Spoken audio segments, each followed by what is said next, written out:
Ooh, hey. Hey.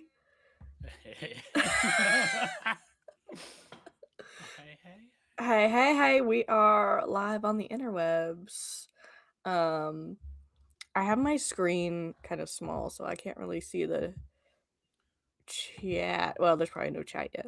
Is there a chat yet? Not yet. It's a little quiet here. Okay, that's fine.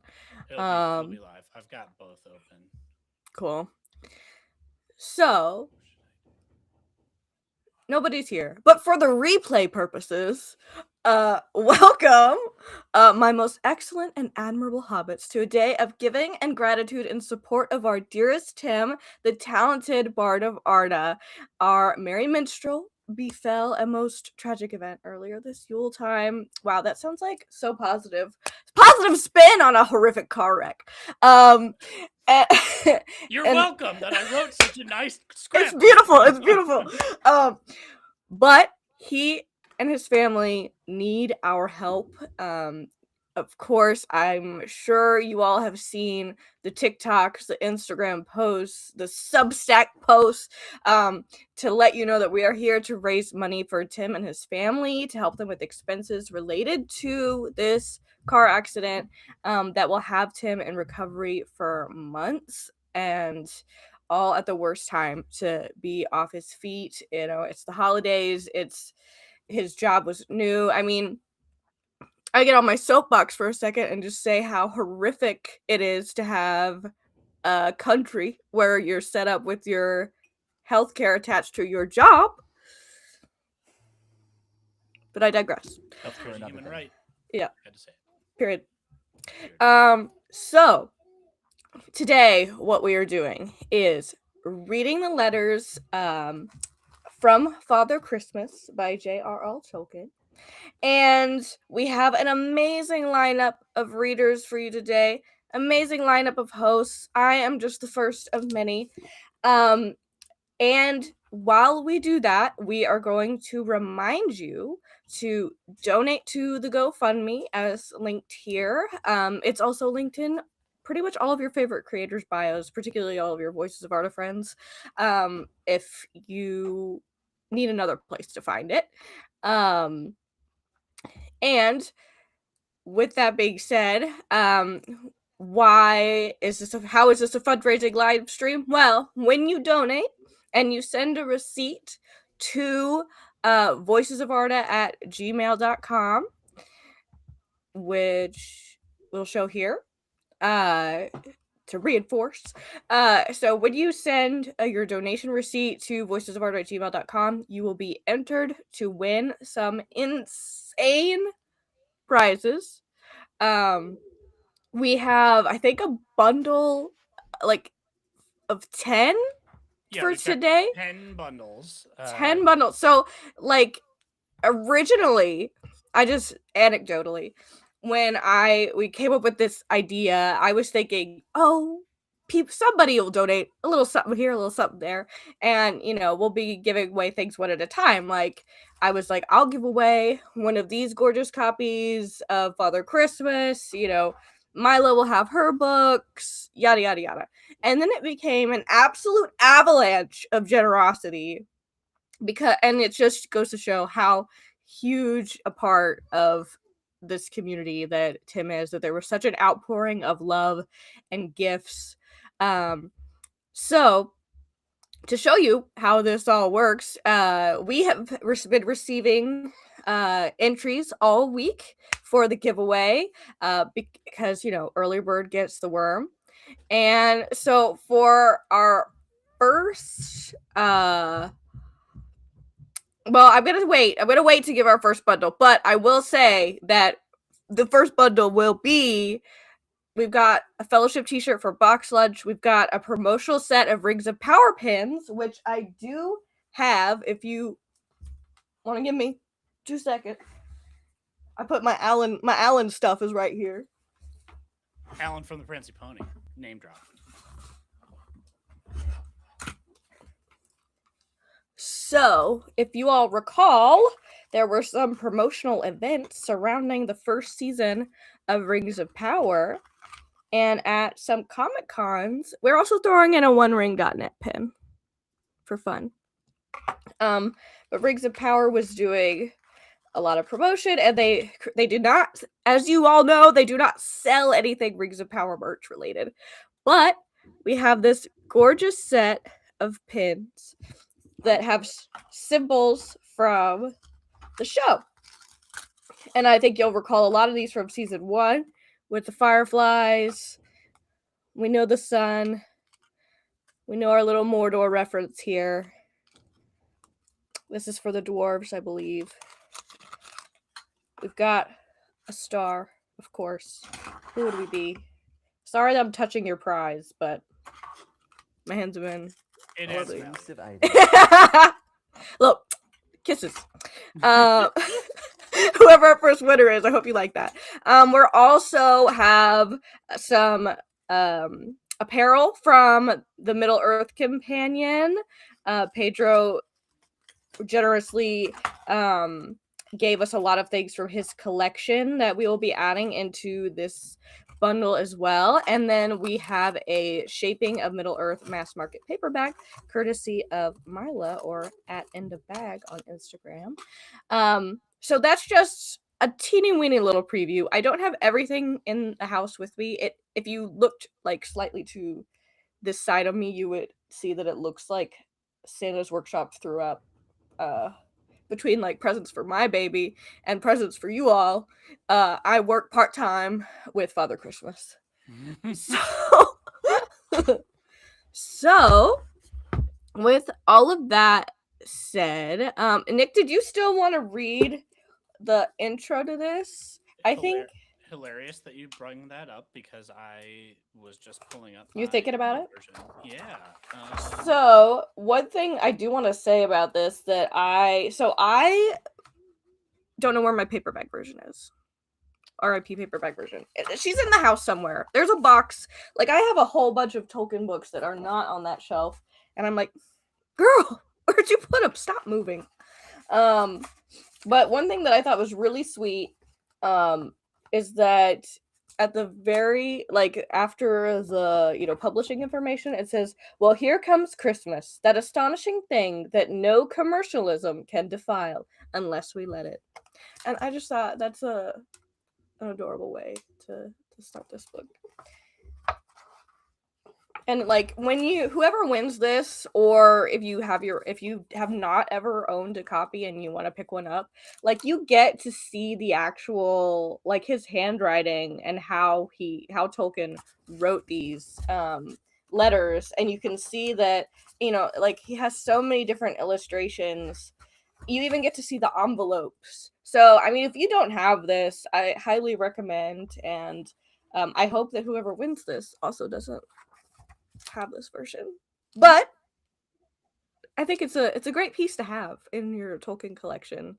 And I just am like, Tolkien, you can't hear me right now, but you are such a cool dad.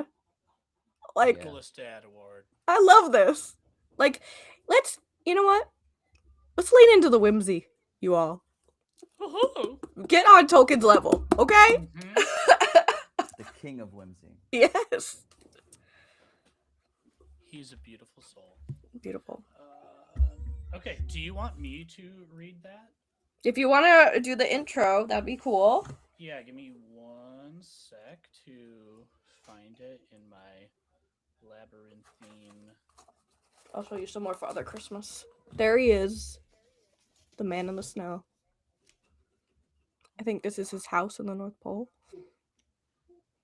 Beautiful illustrations, honestly. I know. And I don't think Tolkien even thought he was a good illustrator. That's crazy. He hated his handwriting too, and it's like, bruv. He's like, let me make this worse and get shaky with it too. He's like, I'm so old. So cute. This is a tradition I think, like, I would love to do for, like, eventually my children and stuff, because it's just, it's that personal kind of thing. It's not just like, the commercial kind of stuff. This is something that his kids loved for years and years. So I think it's like such a nice, kind thing to do, not only for like your kids or whatever, but for maybe like, your nieces and nephews and stuff too. I love this kind of stuff. Well said. So sweet. All right. Egg on my face. I am having trouble finding the Kindle version. Please bear with me. I can also do it. I have it right here. Please do. Okay. So this is the introduction to the book, which when Nick and I were talking, we just thought that this was a beautiful setup because we're not as maybe you all wouldn't know this because you're not organizing this. I was like, yeah, no, we're not reading the letters in order. And that is because we know people are going to be in and out, and if you've never heard them before, we wanted to give like we didn't want you to feel like, oh, I missed the first 2 hours, I'm never gonna hear, So we go back and forth between the years. I don't think anybody picks the ones that are like too busy to write this year. Yeah, thank goodness. Yeah, because those would take literally milliseconds to read. I might read them later if we're looking for filler. Because that Nick, happens. You're a bit quiet, just to say. The Test, chat's test, saying that you're test, a bit quiet. test. Thank you, chat, by the way. Okay, so introduction. We have Father Christmas reading. To the children of J.R.R. Tolkien, the interest and importance of Father Christmas extended beyond his filling of their stockings on Christmas Eve, for he wrote a letter to them every year in which he described in words and pictures his house, his friends, and the events, hilarious or alarming, at the North Pole. The first of the letters appeared in 1920 when John, the eldest, was 3 years old. And for over 20 years, through the childhoods of the three other children, Michael, Christopher, and Priscilla, they continued to arrive each Christmas. Sometimes the envelopes, dusted with snow and bearing polar bear postage stamps, were found in the house on the morning after his visit. Sometimes the postman brought them, and the letters that the children wrote themselves vanished from the fireplace when no one was about. As time went on, Father Christmas's household became larger, and whereas at first little is heard of anyone else except the North Polar Bear, later on there appear snow elves, red gnomes, snowmen, cave bears, and the polar bear's nephews, Paksu and Valkotuka. You got Valkotuka? it. Who came on a visit and never went away. But the polar bear remained Father Christmas's chief assistant and the chief cause of the disasters that led to muddles and deficiencies in the Christmas stockings. And sometimes he wrote on the letters his comments in angular capitals using a thick pen because he had a fat paw. Eventually, Father Christmas took on as his secretary an elf named Ilbereth. And in the later letters, elves play an important part in the defense of Father Christmas's house and store sellers against attacks by goblins. These attacks would often explain why it had not been possible to fill the children's stockings with what they had wished for, instead being replaced by substitutes. In this new edition of the book, FYI for anyone who gets this, produced to celebrate the centenary of the arrival of the first letter, is presented for the first time every example of Father Christmas's shaky handwriting in his letters and on the stamped envelopes which carried them, and all the pictures that he sent are here reproduced. Also included is the alphabet that the polar bear devised from the goblin drawings on the walls of the caves where he was lost, and the letter that he sent to the children written in it. The continued popularity of Letters from Father Christmas shows that the book has found an enthusiastic audience among readers young and old. Many families have even incorporated it into their family Christmases. Not to what you were saying, Dave. Reading one letter on each day leading up to Christmas Eve. So, as we approach the 100th anniversary since the first letter arrived, it seems certain that the magic of Christmas will go on forever. And then there we have him. Amazing. I love it so much. So great. And now I think I'll just go ahead and read our very first, very short letter, and I'm going to show you the shaky handwriting that the intro mentioned. Y'all see that? Oh yeah. So it is addressed Christmas House, North Pole, 22nd of December, 1920. Dear John, I heard you ask Daddy what I was like and where I lived. I have drawn me and my house for you. Take care of the picture. I am just off now for Oxford with my bundle of toys. Some for you. Hope I shall arrive in time. The snow is very thick at the North Pole tonight. Your loving Father Christmas. And we don't get another letter until 1923. Things were happening. I know. It's Father busy Christmas be time. slacking. Just kidding. News from the chat. Zach said Paksu and Valkatuka are Finnish words for fat and white hair. Look at that. Oh, Thank you, Zach. cute. That's awesome. Love Love the it. philological context. Mm-hmm. Right?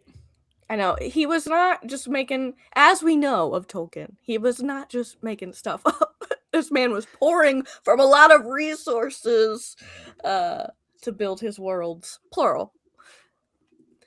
Plural. So, plural. So, next up, we have Ryan, or the Tolkien Toker, and he has selected the letter from 1925. Yes. Okay. So bear with me. I got it on my phone here.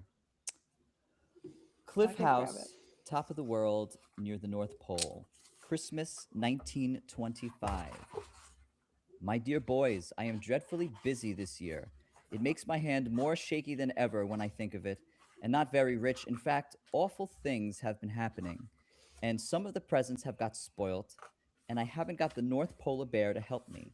And I have had to move my house just before Christmas, so you can imagine what a state everything is in. And you will see why I have a new address and why I can only write one letter between you both. It all happened like this. One very windy day last November, my hood blew off and went and stuck on the top of the North Pole. I told him not to, but the North Polar Bear climbed up to the thin top to get it down, and he did. The pole broke in the middle and fell on the roof of my house, and the North Polar Bear fell through the hole it made into the dining room with my hood over his nose, and all the snow fell off the roof into the house and melted and put out all the fires and ran down into cellars where I was collecting this year's presents, and the North Polar Bear's leg got broken. He is well again now, but I was so cross with him that he says he won't try to help me again. I expect his temper is hurt and will be mended by next Christmas. I send you a picture of the accident and of my new house on the cliffs above the North Pole, with beautiful cellars in the cliffs. If John can't read my old shaky writing, 1,925 years old, he must get his father to. When is Michael going to learn to read and write his own letters to me? Lots of love to you both and Christopher, whose name is rather like mine. That's all. Goodbye, Father Christmas. Beautiful. Oh, I love it. I wanted to do this one because, well, let me just remind everybody here that's watching Tim is also a father. He's a father of two. And I think it is such a beautiful thing that Tolkien did for his children. And I know Tim, especially during the holidays, wants to do everything he can for his kids. So, guys, any money, any donation to the GoFundMe, please, please, please. Yes, you're going to win fabulous prizes, but this is so much more important. This is about a family, and this is about our friend, the Bard of Arda. So please, please, please donate, please.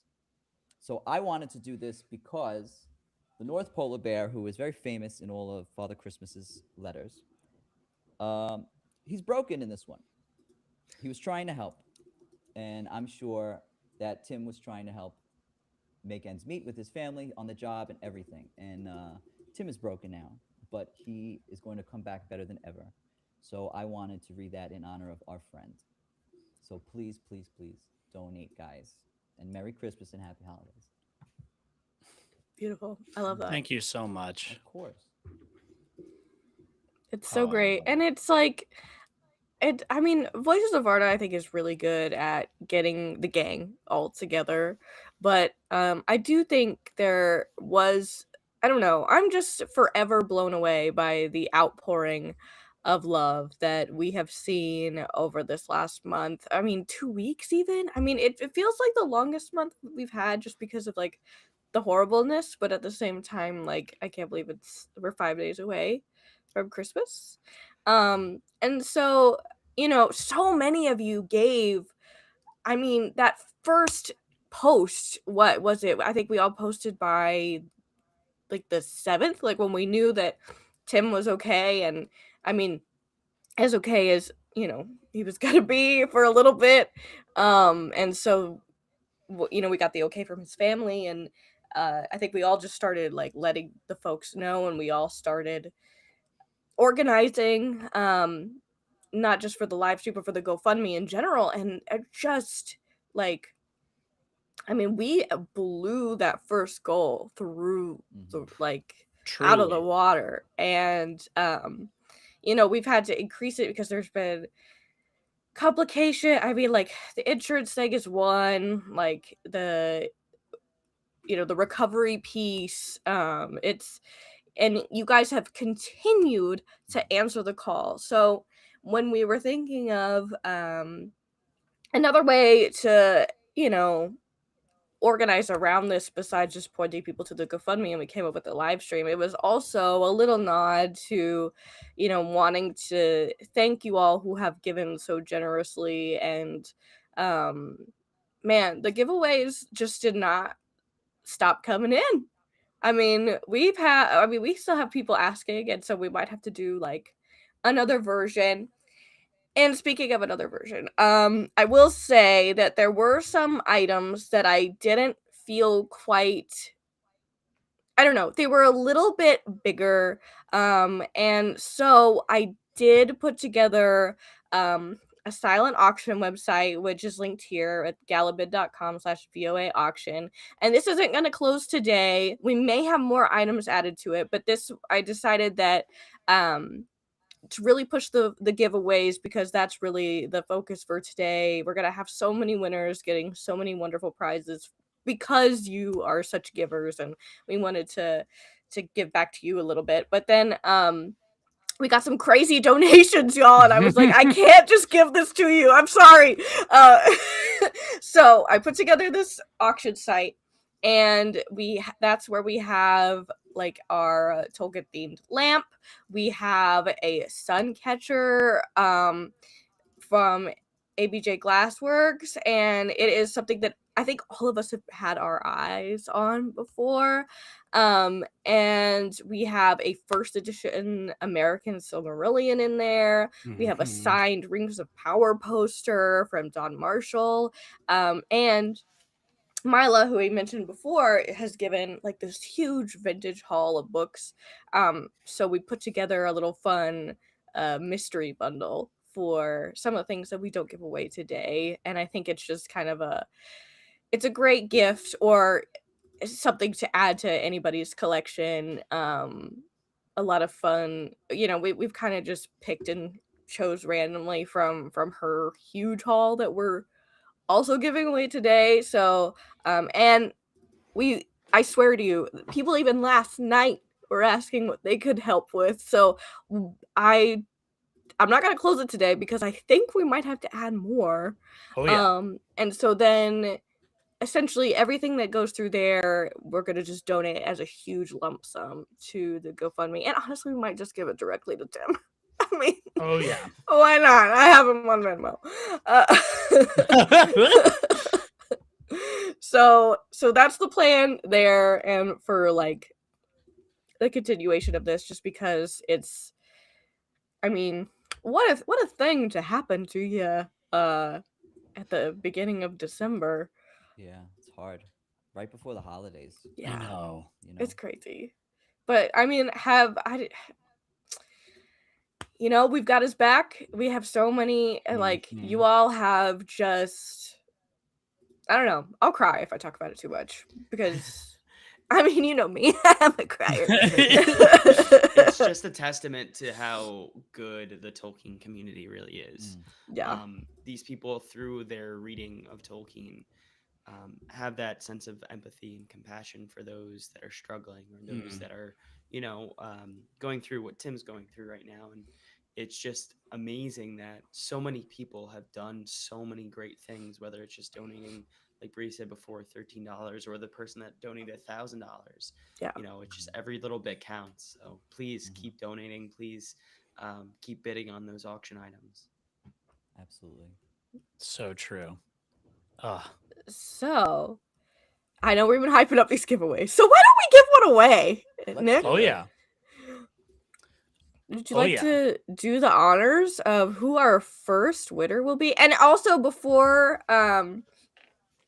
anything, if anybody is popping in and out, don't worry. You don't have to like hear your name be called and say like, ooh, it's me, because like, hey, why would we believe that? Okay, y'all have some crazy usernames. But when you enter via the Gmail with your donation receipt, we'll contact you that way. So don't worry, you don't have to be present for the whole like buku hours that we're doing this.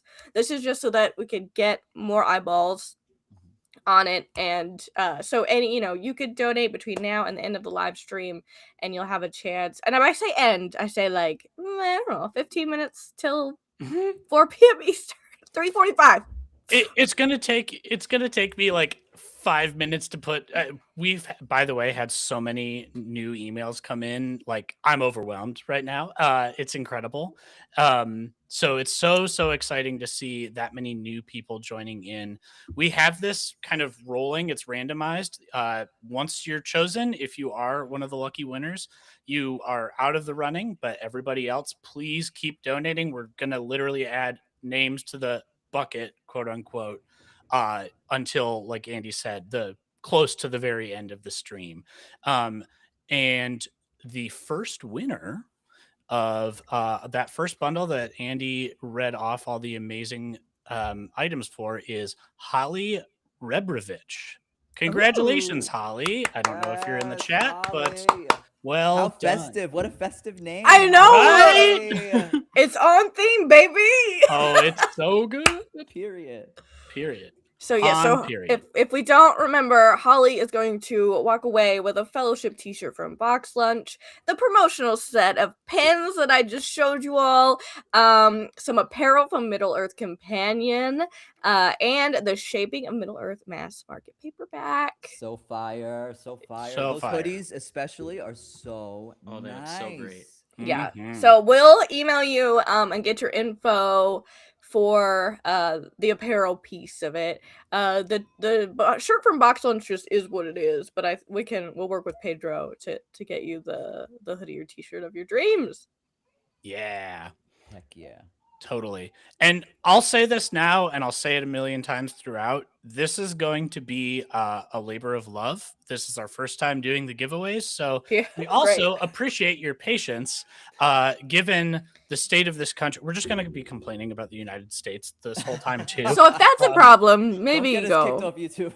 Yeah, exactly. No, we'll shipping will be what it is, and we will work it out with you. If you are contributing from overseas, we're probably gonna have to work with you a little bit, because some of the items are US only shipping because they're coming directly from the creator and the people that they work with. So if that happens, we'll work it all out. We'll fix it in post, like they say in the biz. Yes, so we'll Shipping is expensive. Yeah, Also true. So some of it is gonna be me. So, and also we put together as a bundle, but as you can see, I don't have everything in my house yet. So some of it you're gonna get directly from me, and that I will try to put together as cute as possible. And then if there's like the apparel from Middle Earth Companion, that's gonna come directly from them. And some of the art pieces will come directly from the artist, things like that. So don't expect it all in one cute box. As much as I would love to do that, we're just Someday. some people on the internet, okay? this isn't a warehouse, but we do it because we love you. So And with we all do that, it again. we do it again for Tim, baby, and honestly, like any of y'all too. All y'all. Okay, I love you so much. But I think it's time for another reading. Let's do it. Dave, what letter are you reading for us today? I am reading letters 1934. There's two letters. There's one from Christopher, one to Christopher, and one to Priscilla Tolkien. Cliff House, please bear with me. I'm just getting over something. Cliff House, North Pole, Christmas Eve, 1934. My dear Christopher, thank you very much for your many letters. I have not had time this year to write you as long as letters 1932 and 1933.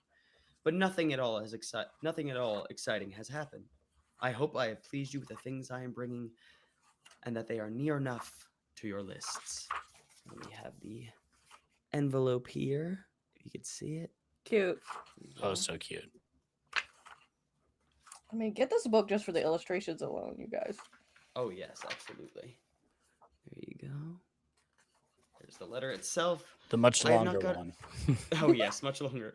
I have not got any Thornton Burgesses left, but I am sending you a book you've not had, but I've heard of, Deer Slayer, with some nice pictures. I'm also sending a baby bingo bingolet, which I hope you will like. Polar Bear says, "Why not all white?" He seems to think any bear is dirty if it is not white all over. Very little news. After the frightful business of last year, there's not been even a smell of goblin of 200 miles around. But as I said it would, it took us far into the summer to repair all the damage, and we lost a lot of sleep and rest. When November came around, we did not feel like getting to work, and we were rather slow, and so have been rushed at the end. Also, it has been unusually warm for the North Pole, and the polar bear still keeps on yawning. Paksu and bear with me. Finnish is not my first language. Paksu and Volkotuka have been here a long while. They have grown a good deal, but still get up to frightful mischief in between times of trying to help. This year, they stole my paints and painted scrolls on the white walls of the cellars, ate all the mincemeat out of the pies made ready for Christmas, and only yesterday went and unpacked half the parcels to find railway things to play with. They don't get on well with the cave cubs. Somehow, several of these have arrived today and are staying here a few nights with old Cave Brown Cave, who is their uncle, granduncle, grandfather, great granduncle, etc. Paksu is always kicking them because they squeak and grunt so funnily. Polar Bear has to box him often. And a box from Polar Bear is no joke, as there are no goblins about, as there is no wind, and so far much less snow than usual. We're going to have a great Boxing Day party ourselves, out of doors. I shall ask 100 elves and red gnomes, lots of polar cubs, cave cubs, and snow babies, and of course Paksu and Volkotuka, and Polar Bear and Cave Brown Cave and his nephews, etc. will be there. We have brought a tree all the way from Norway and planted it in a pool of ice. My picture gives you an idea of its size or of the loveliness of its magic lights of different. I'm going to show you the lights. I love this. This illustration is so beautiful.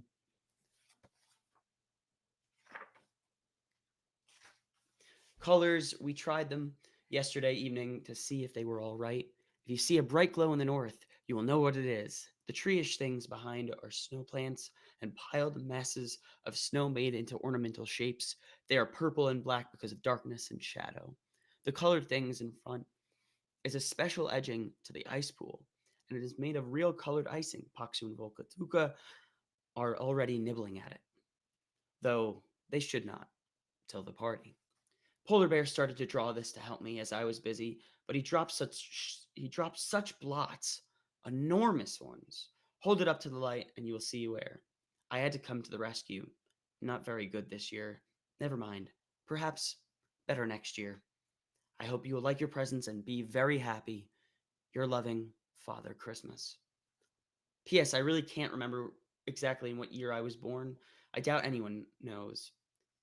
I'm always changing my own mind about it. Anyway, it was 1934 years ago, or jolly near that. Bless you, FC.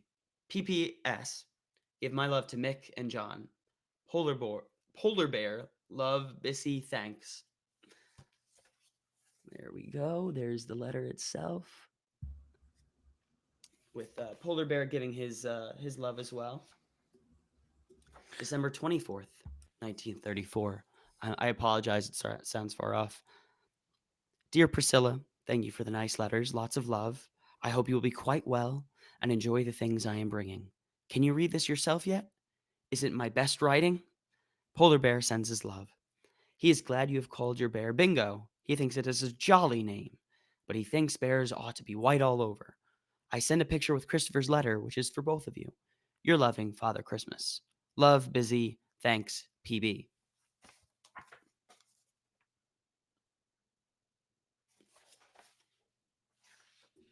Sorry, I And was that is muted. it I was for about to start talking. 1934. Wow.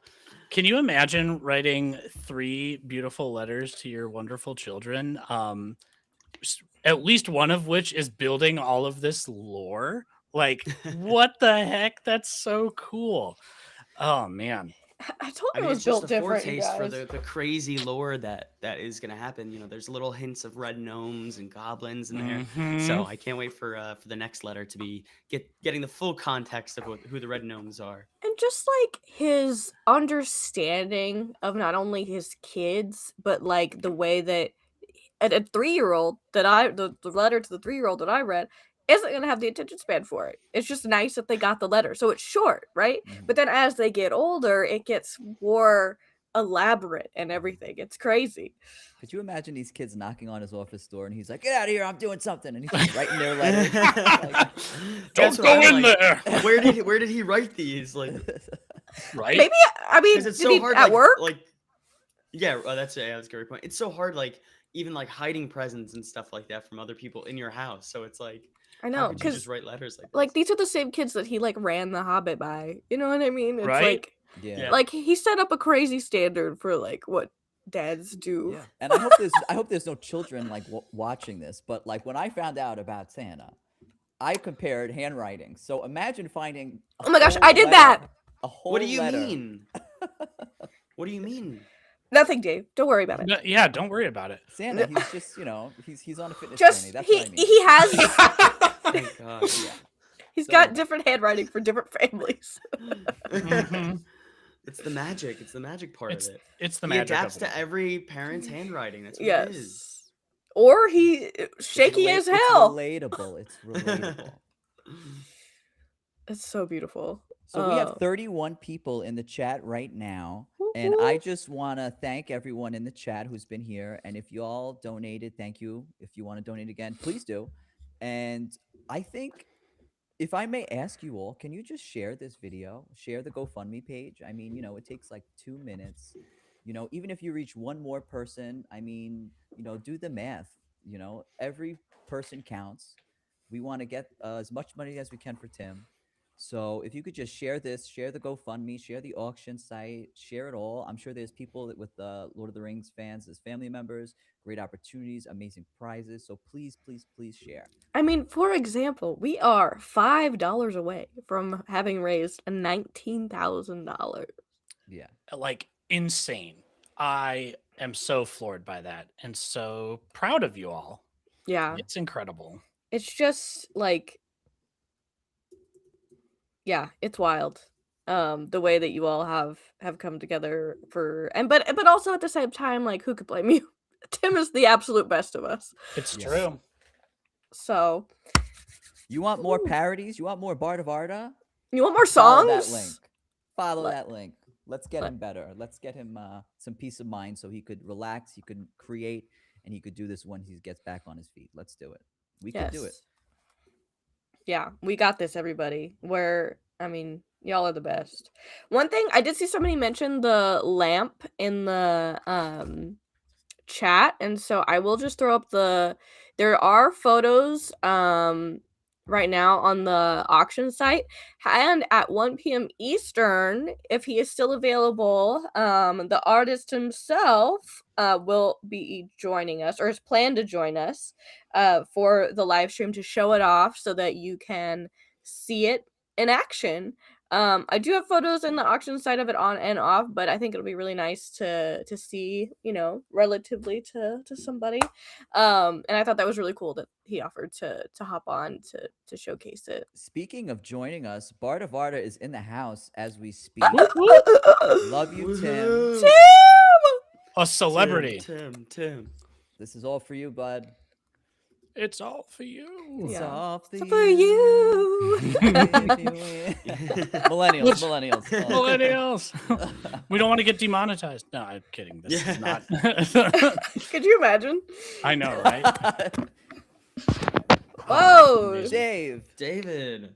Both Davids. The I new know. Daves. Dave and New Dave. members of Voices of Arda. Hello in the house. How y'all doing? Welcome.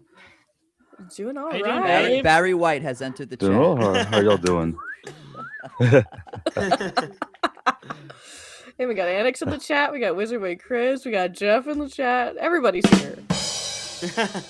Wait, Oh, what? we have sound effects now? Yeah, I was The like, budget whoa, has where'd that gone come up. from? That was I'll never crazy. tell. That was crazy. We did not rehearse that one, okay? I don't even know what that was for, but I'm for it. Yeah. Barry White, just I don't know. Oh, that's what he said. I was like, I thought you said Baron White. I was like, I don't get that No. reference. And then Barry White makes more sense because that's not the first time I've had that. It's just your sultry, beautiful voice, David. That's all it is. That's amazing. So, okay, so David, are you here to help us? So I'm gonna give you all a little backstory. We were gonna have Lee or Silmarillion was going to join us, but she wasn't feeling great, so she was gonna read 1932. David, did you want to grab 1932, or I mean, I did not plan on it, you don't but have I to can do it plan right on now. but you're here. I wasn't sure if I wasn't sure if I was supposed to log in at this time yet, just as far as like a general group Totally. thing. But You're Happy to welcome. have you. Yeah, whenever. This is just we're vibing in between readings. it's the long one, right? 1932. That's I think the first introduction of the Red Gnomes, right? Yes. And it's the one with the Goblin alphabet, I think, too. Yes. I expect you to read every single character of that, by the way. Should we do I parts? don't even. Did he even write in this section? I don't think he wrote the actual Yeah. letter, the actual corresponding letters in it. There's another one though that he has the corresponding Yep. letters for it. Just another reason to enter. You may get a copy of this book where you can see all of those fantastic letters and all of that. Yeah. All right, let me go ahead and grab this ready. Take it away. I do have a bottle of water next to me, so Where is I'll definitely need 1932? it. So there's there two she of them. is. There's the short one, and then there is the much lengthier one. Is this where we're at? Yes. I think so. That is the short one. Yep. The lengthier one should have the more beautiful or the fuller, beautiful color, watercolor. Ooh. Sorry, I'm looking ahead. Is this what you're talking about? Yes, that's the one. Just the beautiful homages to illuminated manuscripts in a lot of this writing. It's really nice. Right? And if we want a popcorn read, we could. I have it open. It's true. Same. Yeah, that's a great idea. Let's see, I'm ready. All right. Yeah. If you guys want to do that, I'm fine with popcorn reading as well. Should we read the first one for 1932 since that one's like 2 paragraphs? Yes. If that. All right. So Cliff House, North Pole, November 30th, 1932. My dear children, thank you for your nice letters. I have not forgotten you. I am very late this year and very worried. A very funny thing has happened. The polar bear has disappeared, and I don't know where he is. I have not seen him since the beginning of this month, and I'm getting anxious. Tomorrow, December, the Christmas month, begins, and I don't know what I shall do without him. I'm glad you are all well, and your many pets, the snow babies, holidays begin tomorrow. I wish Polar Bear was here to look after them. Love to Michael, Christopher, and Priscilla. Please send John my love when you write to him. Signed, Father N. Christmas. Can I just say, if I got that letter, I would be really anxious. Like as a I kid. know. Waiting with bated breath. There's an echo, just so we know. There is. So There's an echo. Is that on my end? Probably. Maybe if you want to turn it down Okay. a little. Let's see. How do I do that on my end?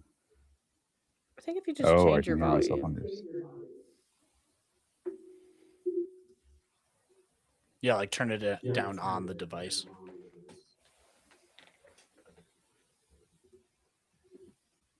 How about now? No, still heard me. What about now? Let's see. No? I think that's better. Oh no, I still heard me. And of So course. Dave, why don't you read your other? You have another letter, right, Dave? David. We have more 1932 to go. Okay, I see David. Dave. Okay, I'm just saying what's written underneath the names because I'm getting confused. Everyone who's not reading, mute to reduce what's going to echo. Oh, yeah. Okay. Good point. and then just call out whoever you want to if you want a popcorn read with somebody, Dave. Sure. Let's see. So the longer letter. Cliff House near the North Pole, December 23rd, 1932. My dear children, there's a lot to tell you. First of all, a Merry Christmas, but there have been lots of adventures you will want to hear about. It all began with the funny noises underground, which started in the summer and got worse and worse. I was afraid an earthquake might happen. The North Polar Bear says he suspected what was wrong from the beginning. I only wish he had said something to me. And anyway, it can't be quite true, as he was fast asleep when it began and did not wake up until about Michael's birthday. However, he went off for a walk one day at the end of November, I think, and never came back. About a fortnight ago, I began to be really worried, for after all, the dear old thing is really a lot of help, in spite of accidents, and very amusing. On Friday evening, December 9th, there was a bumping at the front door and a snuffling. I thought he had come back and lost his key, as often before, but when I opened the door, there was another very old bear there, a very fat and funny shaped one. Actually, it was the eldest of the few remaining cave bears, old Mr. Cave Bear himself. I had not seen him for centuries. Do you want your North Polar Bear? He said. If you do, you had better come and get him. It turned out he was lost in the caves, belonging to Mr. Cave Bear, or so he says, not far from the ruins of my old house. He says he found a hole in the side of a hill and went inside because it was snowing. He slipped down a long slope, and lots of rocks fell after him, and he found he could not climb up or get out again. But almost at once he smelt goblin and became interested and started to explore. Not very wise, for of course goblins can't hurt him, but their caves are very dangerous.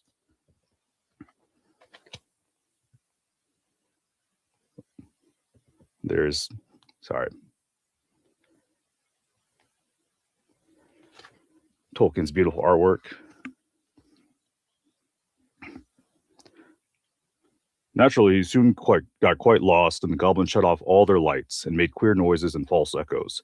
Goblins are to us very much what rats are to you, only worse, because they are very clever, and only better because there are in these parts very few. We thought there were none left. Long ago, we had great trouble with them. That was about 1453, I believe. But we got the help of the gnomes, who are their greatest enemies, and cleared them out. Anyway, there was poor old Polar Bear, lost in the dark, all among them, and all alone until we met Mr. Cave Bear, who lives there. Cave Bear can see pretty well in the dark, and he offered to take Polar Bear to his private back door. So they set them off together, but the goblins were very excited, and angry Mr. Polar Bear had boxed one or two flat that came and poked him in the dark, and had said some very nasty things to them all. And they enticed him away by imitating Cave Bear's voice, which of course they know very well. So Polar Bear got into a frightful dark part, all full of different passages, and he lost Cave Bear, and Cave Bear lost him. Light is what we need, said Cave Bear to me. So I got some of my special sparkling torches, which I sometimes use in my deepest cellars, and we set off that night. The caves are wonderful. I knew they were there, but not how many or how big they were. Of course, the goblins went off into the deepest holes and corners, and we soon found Polar Bear. He was getting quite long, and thin with hunger, and he had been in the caves about a fortnight. He said, I should soon have been able to squeeze through a goblin crack.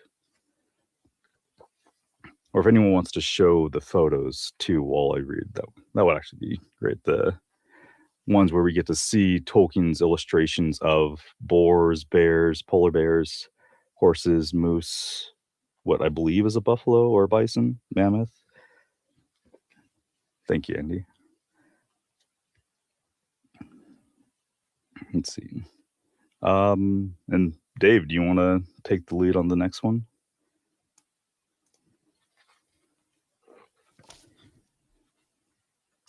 Yeah, I have to find it. Oh, no, I found it. Okay. Polar Bear himself was astonished when I brought light. But the most remarkable thing is that the walls of these caves are all covered with pictures cut into the rock or painted on in red and brown and black. Some of them are very good, mostly of animals, and some are queer and some bad, and there are many strange marks, signs, and scribbles, some of which have a nasty look, and I am sure have something to do with black magic. Cave Brown Cave says these caves belong to him and have belonged to him or his family since the days of his great, great, great, great, great, great, great, great, great, multiplied times 10 grandfather. And the bears first had the idea of decorating the walls and used to scratch pictures on them on soft parts. It was useful for sharpening the claws. Then men came along. Imagine it. Cave Brown Cave says there were lots about at one time, long ago when the North Pole was somewhere else. That was long before my time, and I have never heard old grandfather Yule mention it even. So I don't know if he is talking nonsense or not. Many of the pictures were done by these cavemen, the best ones, especially the big ones, almost life size of animals, some of which have disappeared. There are dragons and quite a lot of mammoths. Men also put some of the black marks and pictures there. But the goblins have scribbled all over the place. They can't draw well, and anyway, they like nasty, queer shapes at best. North Pole, North Polar Bear, oh wow, North Polar Bear got quite excited when he saw all these things. He said, "These cave people could draw better than you, Daddy Noel. And wouldn't your young friends just like to see some really good pictures, especially some properly drawn bears for a change?" Rather rude, I thought, if only a joke, as I take a lot of trouble over my Christmas pictures. Some of them take quite a minute to do, and though I only send them to special friends, I have a good many in different places. So just to show him, and to please you, I've copied a whole page from the wall of the chief central cave, and I send you a copy. It is not perhaps quite as well drawn as the originals, which are very, very much larger, except the goblin parts, which are easy. They are only the parts that Polar Bear can do at all. He says he likes them best, but that is only because he can copy them. The goblin pictures must be very old because the goblin fighters are sitting on dracels, a very queer sort of dwarf dachshund horse creature they used to use, but they have died out long ago. I believe the red gnomes finished them off somewhere about Edward the Fourth's time. You will see some more on the pillar in my picture of the caves. Doesn't the hairy rhinoceros look wicked? There is also a nasty look in the mammoth's eyes. You'll also see an ox, a stag, a boar, and a cave bear. Portrait of Mr. Cave Brown Cave's 71st ancestor, he says, and some other kind of polarish, but not quite polar bear. North Polar Bear would like to believe it is a portrait of one of his ancestors. Just under the bears is the best a goblin can do at drawing reindeer. Nick, would you like to go next? Yeah, absolutely. Let me just... Oh, I lost my place because this is the problem with... Hold on. Kindle version. Search. Is that what popcorn reading is? Everyone's just gonna. Yeah. Does someone want to send me the letter? Oh God. Oh, goodness. What page is that on, by the way? Just, Mine's 103, but I'll get Me up too. If you're able to search, next comes a picture of me and The Cave la- Brown it's Cave. the I could go because I have it open. Yeah, go ahead. Go ahead. Okay. I was going to say Everyone it's also if you keyword search red gnome, it's the first. It should be the first appearance of red gnomes. Oh, The- I've got the letters. letter. I just don't We're have at- the page. You have been so good in Oh writing. no, to me. that page should be the same. Sorry, Got it. my bad. All right. You have been so good in writing to me, and such beautiful letters too, that I have tried to draw you some specially nice pictures this year. At the top of my Christmas card is a picture, imaginary, but more or less as it really is, of me arriving over Oxford. Your house is just about where the 3 little black points stick up out of the shadows at the right. I am coming from the north, you see, and note, not with 12 pair of reindeer, as you will see in some books. I usually use 7 pair. 14 is such a nice number. And at Christmas, especially if I am hurried, I add my 2 special white ones in front. Next comes a picture of me and Cave Bear and North Polar Bear exploring the caves. I will tell you more about that in a minute. The last picture is also imaginary. That is, it hasn't happened yet. It soon will. On St. Stephen's Day, when all the rush is over, I'm going to have a rowdy party. The Cave Bear's grandchildren, they are exactly like live teddy bears, snow babies, some children of the red gnomes, and of course, polar cubs, including Paxu and Velkatuka will be there. I am wearing a pair of new green trousers. They were a present from my green brother, but I only wear them at home. House pants. He doesn't write that. That was me. Sorry. Goblins, anyway, dislike green, so I found them useful. You see, when I rescued Polar Bear, we hadn't finished the adventures. At the beginning of last week, we went into the cellars to get up the stuff for England. I said to Polar Bear, somebody has been disarranging things here. Paxu and Valtuka, I expect, he said. But it wasn't. Next day, things were much worse, especially among the railway things, lots of which seemed to be missing. I ought to have guessed, and Polar Bear, anyway, ought to have mentioned his guess to me.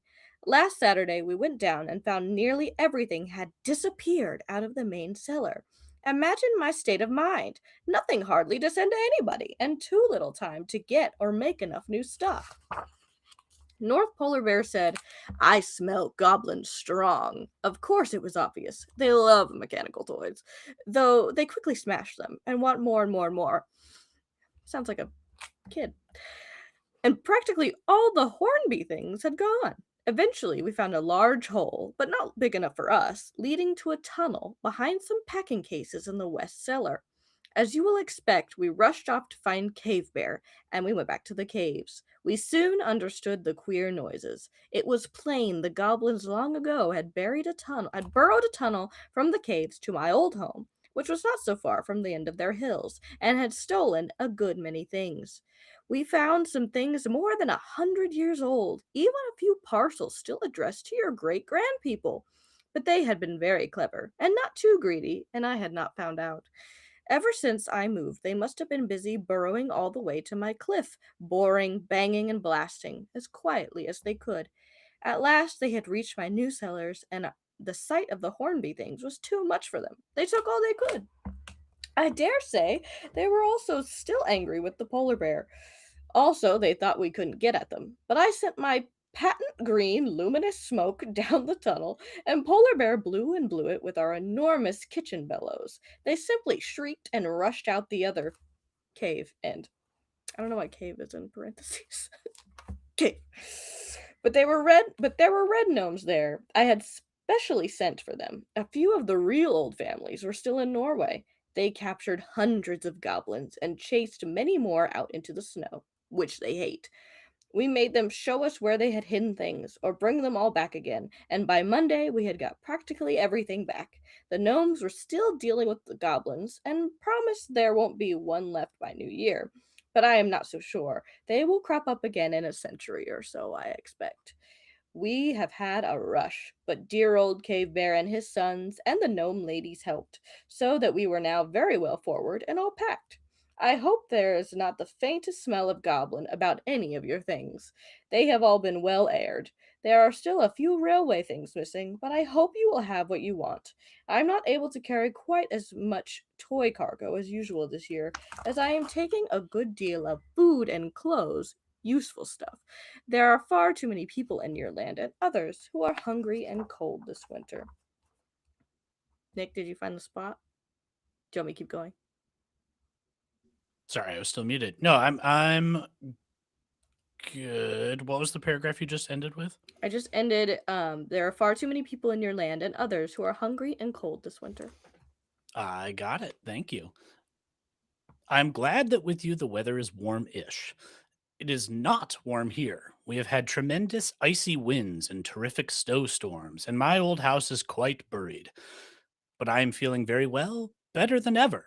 And though my hand wobbles with a pen, partly because I don't like writing as much as drawing, which I learned first, I don't think it is so wobbly this year. The polar bear got your father's scribble today and was very puzzled by it. I told him it looked like old lecture notes, and he laughed. He says he thinks Oxford is quite a mad place if people lecture such stuff, but I don't suppose anybody listens to it. The drawings pleased him better. He said, at any rate, those boys' father tried to draw bears, though they aren't good. Of course it is all nonsense, but I will answer it. So he made up an alphabet from the marks in the caves. He says it is much nicer than the ordinary letters, or that runes, or polar letters, and suits his paw better. He writes them with the tail of his pen holder. He has sent a short letter to you in this alphabet to wish you a very Merry Christmas and lots of fun in the new year and good luck at school. As you are all so clever now, he says, that with what with Latin and French and Greek, you will easily read it and see that Polar Bear sends much love.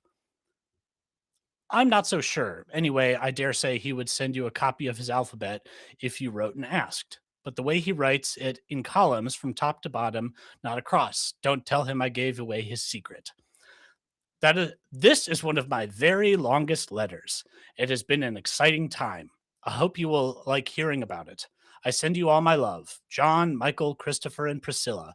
Also, Mummy and Daddy and Auntie, and all the people in your house. I dare say John will feel he has got to give up stockings now and give way to the many new children that have arrived since he first began to hang his up. But Father Christmas will not forget him. Bless you all. Your loving, Nicholas Christmas. I love that because you're Nick. It's true. I've always thought that was funny. Oh, man. What a fantastic letter. And talk about lore building.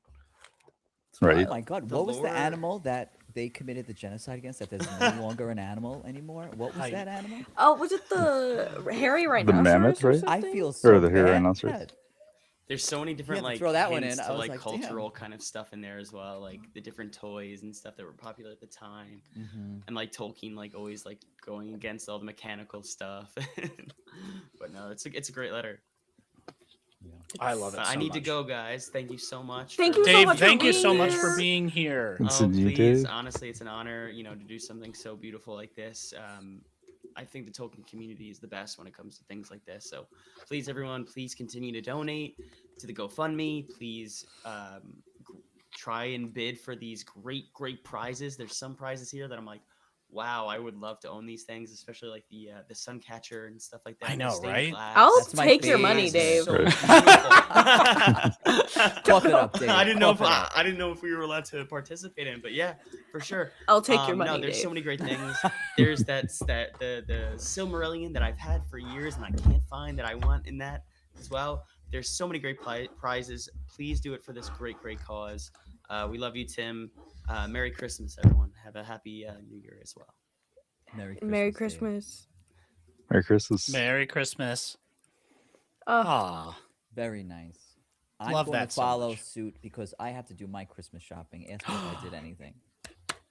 hey, fabulous. thank you so much for stopping by and, giving us your beautiful reading and letting us see your fabulous face because I love you so much too. And so I'm so glad that we could all come together today, even though it is so close to the holidays. I have so much know. wrapping to do. It's Yes. gross. Yes. Thank just you gonna for throw stuff in having me, bags. guys. There you go. Just throw it in. Some tissue paper. But seriously, There you thank you go. for having me, guys. Thank you to everyone who's watching, the 34 of you guys that are on right now. Hit that share button. Please do what you can. Smash that Every- like button. Yeah. And just follow for more. It doesn't end here. Today might not be the end of this because we have so many even now we have so many gifts that people want to donate as well. So keep your eyes peeled. There's some beautiful Right. items out there, and we're going to talk about that in the next coming hosts and everything else. So congratulations to everyone. You guys are doing a great Yeah. job already. Congrats to the community. This is such an amazing community. I'm so proud to be a part of. We have a lot of cool people in the chat now. So please, everyone, smash that share button. And I Mhm. love you all. Happy holidays. Merry Christmas. And Tim, I love you so much. This is all for you. Amen. I'll catch you guys later. See you soon. See you soon. Merry Bye. Christmas. Happy holidays. Thank you. You guys too. And what a fantastic transition for me. So we're going to take a brief break to announce our next giveaway winner. So this giveaway, Bundle 2, as we're calling it internally, includes a Lord of the Rings Loungefly item. We're not exactly sure which thing it is, unless That's from Kaya. that's from Kaya. Kaya So- was keeping it under wraps. So you're gonna get something from her personal collection. Mhm. So honestly, I think that's the gift in and of itself. Yep, exactly. Right. But along with that, you're also going to get a paperback version of The Lost Road, which, if you're loving the lore drops of today's readings, you're going to absolutely love any piece of the histories of Middle Earth. They are just super cool insights into the writing process, as well as some of the almost like prehistoric lore. It's we won't get into a conversation of canon, right, David? Yeah, let's not talk about canon today. But along with that, we're also going to have a Spirit jersey long sleeve shirt, courtesy of Don Marshall. Along with Don was generous enough to donate some metal yard wall art from Metal Bird, and these are really cool pieces, and we're just super excited to have all of that combined for you all. And let me do So the we thing. have. Let me remind myself, because there for the wall art. Yeah. I know Don has posted about these before, but there's like Gandalf on Gwai here. If you can kind of see that, I'm sorry. And then it looks like we have a fell beast and a Nazgul sitting on top. And I believe there's also like a Balrog one. I think so, yes. Yeah. But there were too many. I couldn't even get them all in one post on Instagram. I know, right? It's so cool. And if we're ready, I've got the next winner. Some people were super achievers and put both their government name and their handle / like what they go by. So I'll just do first names of the legal name, and then but this winner of the bundle that we were just talking about is Christy, or Larwin Vanamelda. Congratulations. Woo! I'm not sure if you're on. If you are, no, congratulations. If not, and you're watching this on the playback or come in later, no worries. We will be in contact later via email. Okay. And real quick, I'm reading next, but just as a reminder for anyone who is jumping in, there is the link to the GoFundMe one more time. We'll also put it in the chat at some point. Let me do that now before I forget. Which, by the way, I haven't refreshed this page. Okay, we are currently at $19,000 raised. Woohoo! Out of 341 donations. That is insane in and of itself. Thank you all for your generous donations. But even if everyone just gave $1, like, that is so huge. Thanks, Huge. Belmont, for dropping that link in the chat. Super helpful. Okay, amazing. All right, so for those of you who know me from the interwebs, you know that I have a special number that I really love, and that's the number 42. So I'm going to read the letter from 1942, which is right towards the end, the second to last letter that Tolkien sent. And so it's just for his dear daughter, Priscilla. But it's a lovely little close to the end of it all. Are you telling me that all the other people aged out or something? Yeah, they got busy fighting in a war.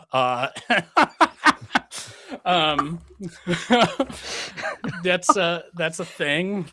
Yeah, anyway. Rude. Okay, 1 second. We're gonna let Kelly in. Oh yeah. Kelly. Hi, Kelly. How's it going, Kelly? Hi, everybody. I'm so glad you're here. You are a teensy tiny quiet, Kelly, but that It's we'll see. probably just the way I talk. Oh no! As soon as you got closer to the mic, we can hear you a lot better. It's Okay. Hold We're on, a little just closer. gonna be Okay, like a little ASMR action here.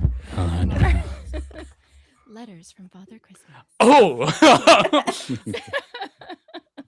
This just got so fun. There's so many jokes I could make right now, and I'm not going to. Nick, this is a professional engagement, okay? Exactly. Have you met me? All right, Kelly, welcome. It's so awesome to see you, and thank you for being part of this stream. We'll get to your section in just a little bit here, but first, I'm gonna read. Too many windows open. There we go. All right, this is the letter from 1942. This is from Cliff House, North Pole, Christmas Eve, 1942. My dear Priscilla, Polar Bear tells me that he cannot find my letter from you amongst this year's piles. I hope he has not lost any. He is so untidy. Same. Still, I expect you to have been very busy this autumn at your new school. I've had to guess what you would like. I think I know fairly well, and luckily, we are still pretty well off for books and things of that sort. But really, I have never seen my stocks so low or my cellars so full of empty places, as Polar Bear says. I'm hoping that I shall be able to replenish them before long, though there is so much waste and smashing going on that it makes me rather sad and anxious too. Deliveries, too, are more difficult than ever this year with damaged houses and houseless people and all the dreadful events going on in your countries. Of course, it is just as peaceful and merry in my land as it ever was. We had our snow early this year, and then nice, crispy, frosty nights to keep it white and firm, and bright, starry days. No sun just now, of course. I'm giving as big a party tomorrow night as ever I did. Polar cubs, Paksu and Velkatuka, of course, among them, and snowboys and elves. We're having the tree indoors this year, in the hall at the foot of the great staircase, and I hope Polar Bear does not fall down the stairs and crash into it after it is all decorated and lit up. I hope you will not mind my bringing this little letter along with your things tonight. I am short of messengers, as some have great trouble in finding people and have been away for days. Just now, I caught Polar Bear in my pantry, and I am sure he had been to a cupboard. I do not know why. He has wrapped up a mysterious small parcel which he wants me to bring to you. Well, not exactly to you, he said. She has got a bear too, as you ought to remember. Well, my dear, here is very much love from Father Christmas once more, and very good wishes for 1943. And yeah, there's a note that there were no battles this year. Quiet is quiet. I think the goblins were really crushed this time. Windbeam is hanging over the mantelpiece and is quite dusty again, I'm glad to say. But Polar Bear has spent lots of time this year making fresh gunpowder, just in case of trouble. He said, "Wouldn't that grubby little Billy like being here?" I don't know what he was talking about, unless it was about your bear. Does he eat gunpowder?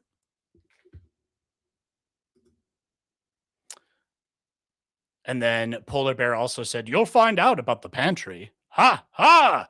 I know what you like. Don't let that Billy Bear eat it all. Love from Polar Bear. It's so cute. That is so cute. And Polar Bear is such a menace.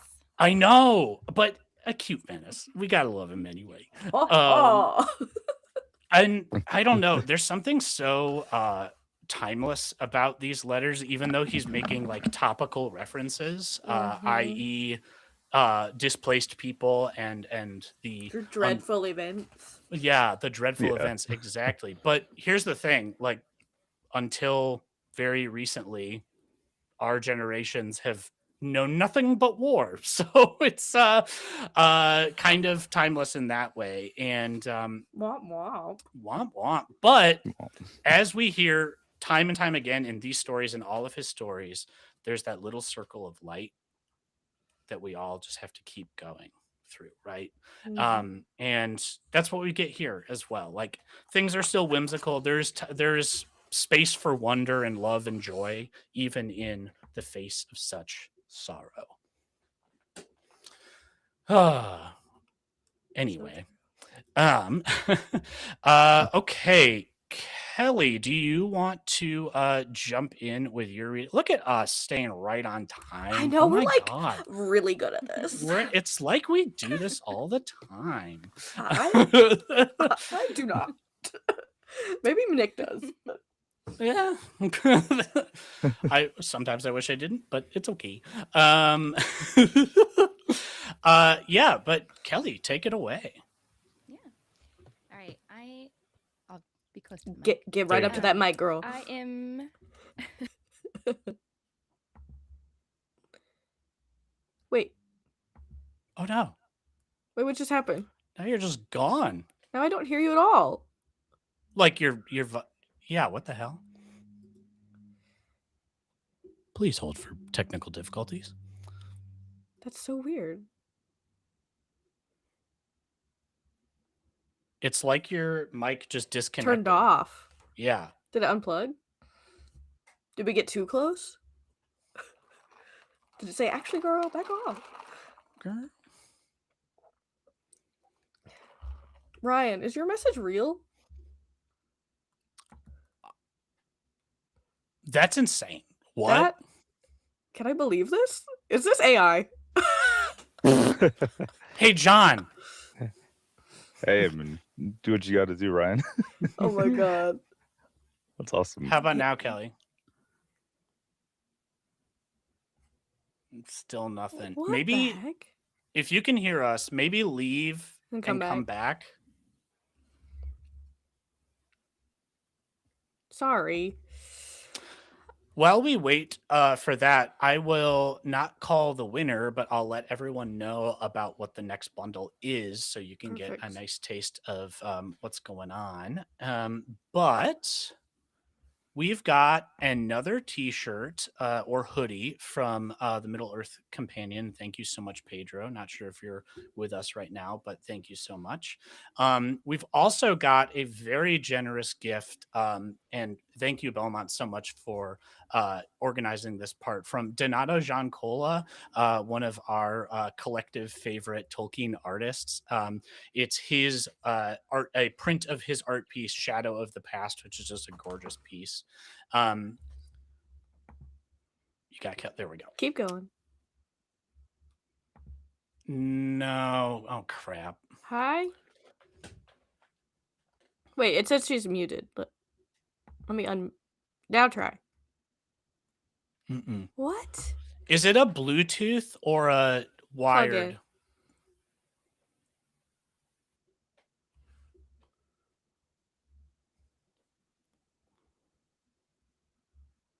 There's a... Continue to hold. Keep telling the people about the... Yeah. So we'll have another one of those long sleeve shirts from Spirit Jersey that Don Marshall was generous enough to give us. And then this is a really exciting one. We've got a gift registration to the next West Moot, which is just so amazing. That's really, really great. Note, it is just the registration. It's not travel and housing, but it's a really great value and really exciting opportunity. Oh, we lost Dave too. Whoa. Rip Dave. What is... They're dropping like flies, Nick. This interwebs. Okay, but the Westmoot, you guys, if you are... I mean, that's like a $375 So generous. registration. Like, I'm floored by that one. And let me just do a quick little Google. So Westmoot this year, just for whoever wins this, is from May 22nd to the 24th in Minneapolis, Minnesota this year. So last year was in Kansas City. So cool. Thankfully, so I could go. And then now this year it is from May 22nd to the 24th in Minneapolis, Minnesota, and you will have your registration completely covered, and then it's just a matter of getting there. If I may say, Kansas City is a great city, and Minneapolis also a great city. Big love, big shout out to those Midwest center of the U.S. cities. Kelly, are you with us? I think I hear something. I don't know. Can you? Yes! Yeah. I tried a different mic. So I don't know if the audio is as good because I'm using the camera mic, but if you can hear me, that's better than not hearing me at all. So We got you, girl. And you I'm sound, so sorry. you We were sound on good. schedule and I ruined it. No, you're fine. Okay. You gave us the opportunity to go through what the next bundle is. It's perfect. It's perfect. So why don't you tell us what letter you're reading and if you have any special reason for choosing it? Yeah, so I will be reading the letter from 1929. I thought it was, to be honest, a good length for a reading. It's also accompanied by a couple of really fun illustrations. And I think it's the first one where Tolkien is writing to his daughter, Priscilla. So that's exciting. Amazing. So beautiful. All right, should I start reading? Yep, go for Please. Go back? Okay. All right. Top of the World, North Pole, Christmas 1929. Dear boys and girl, it is a light Christmas again, I am glad to say. The northern lights have been especially good. There's a lot to tell you. You have heard that the great polar bear chopped his paw when he was cutting Christmas trees, his right one. I mean, not his left, of course it was wrong to cut it, and a pity too, for he spent a lot of the summer learning to write better so as to help me with my winter letters. We had a bonfire this year, to please the polar bear, to celebrate the coming in of winter. The snow elves let off all the rockets together, which surprised us both. I have tried to draw you a picture of it, but really there were hundreds of rockets. You can't see the elves at all against the snow background. Oh, Andy's on it. The bonfire made a hole in the ice and woke up the great seal, who happened to be underneath. The polar bear let off 20,000 silver sparklers afterwards, used up all my stock, so that is why I had none to send you. Then he went for a holiday to North Norway and stayed with a woodcutter called Olaf, and came back with paw all bandaged just at the beginning of our busy times. There seemed more children than ever in England, Norway, Denmark, Sweden, and Germany, which are the countries I specially look after, and of course North America and Canada, not to speak of getting stuff down to the South Pole for children who expect to be looked after after though they have gone to live in New Zealand or Australia or South Africa or China. It is a good thing clocks don't tell the same time all over the world, or I should never get around. Although when my magic is strongest, at Christmas, I can do about 1,000 stockings a minute if I have it all planned out beforehand. You could hardly guess the enormous piles of lists I make out. I seldom get them mixed. But I am rather worried this year.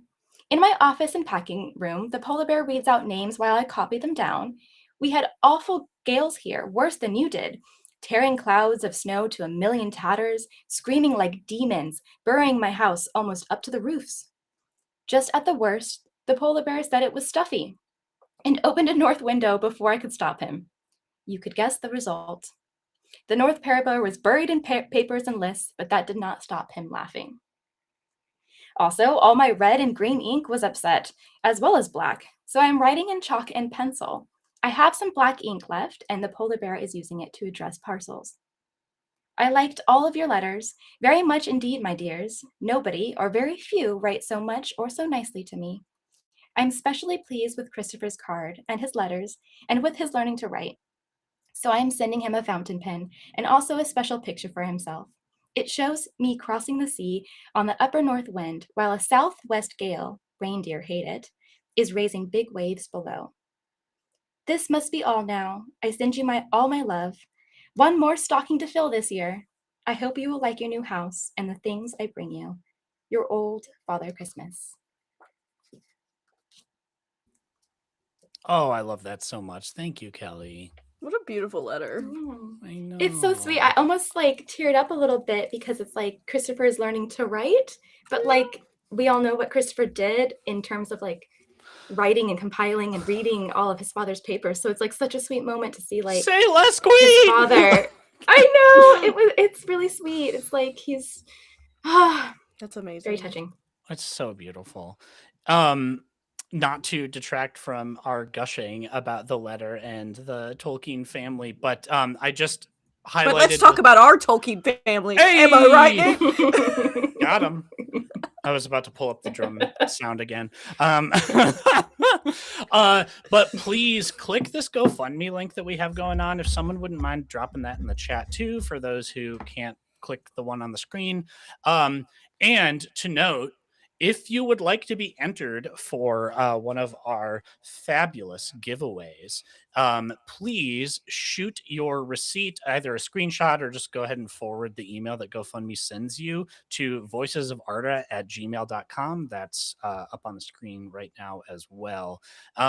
Any amount gives you a chance to win. We'll add you to the list. And we've now got over 35 entries for this. So some real stiff competition, folks. It's really exciting. But in honor of Kelly, don't worry, we're still on time. Everything's fine. We've actually got our next winner, which is Flora Cezanne. Ooh. Congratulations, Flora.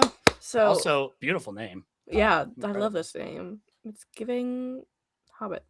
Hobbit. I mean, as a reminder, you're getting apparel from Middle-earth Companion, that beautiful art print from Donata Giancola, Shadow of the Past, a Spirit Jersey long sleeve shirt, and that Westmoot registration. And of course, I do just want to do a little caveat. If there's any issue with any of those, what will happen if somebody can't accept something. I'm just thinking like the Westmoot, or if you're out of country and we have trouble shipping something to you, then we will just do a random roll for it again, and we'll just keep going through the entries until somebody can because you did the work by donating, so all of these will be given away, even if we don't come back and confirm where everything ended up. Yeah. So just like a logistical thing. So don't feel like, oh no, I can't accept it, it's lost.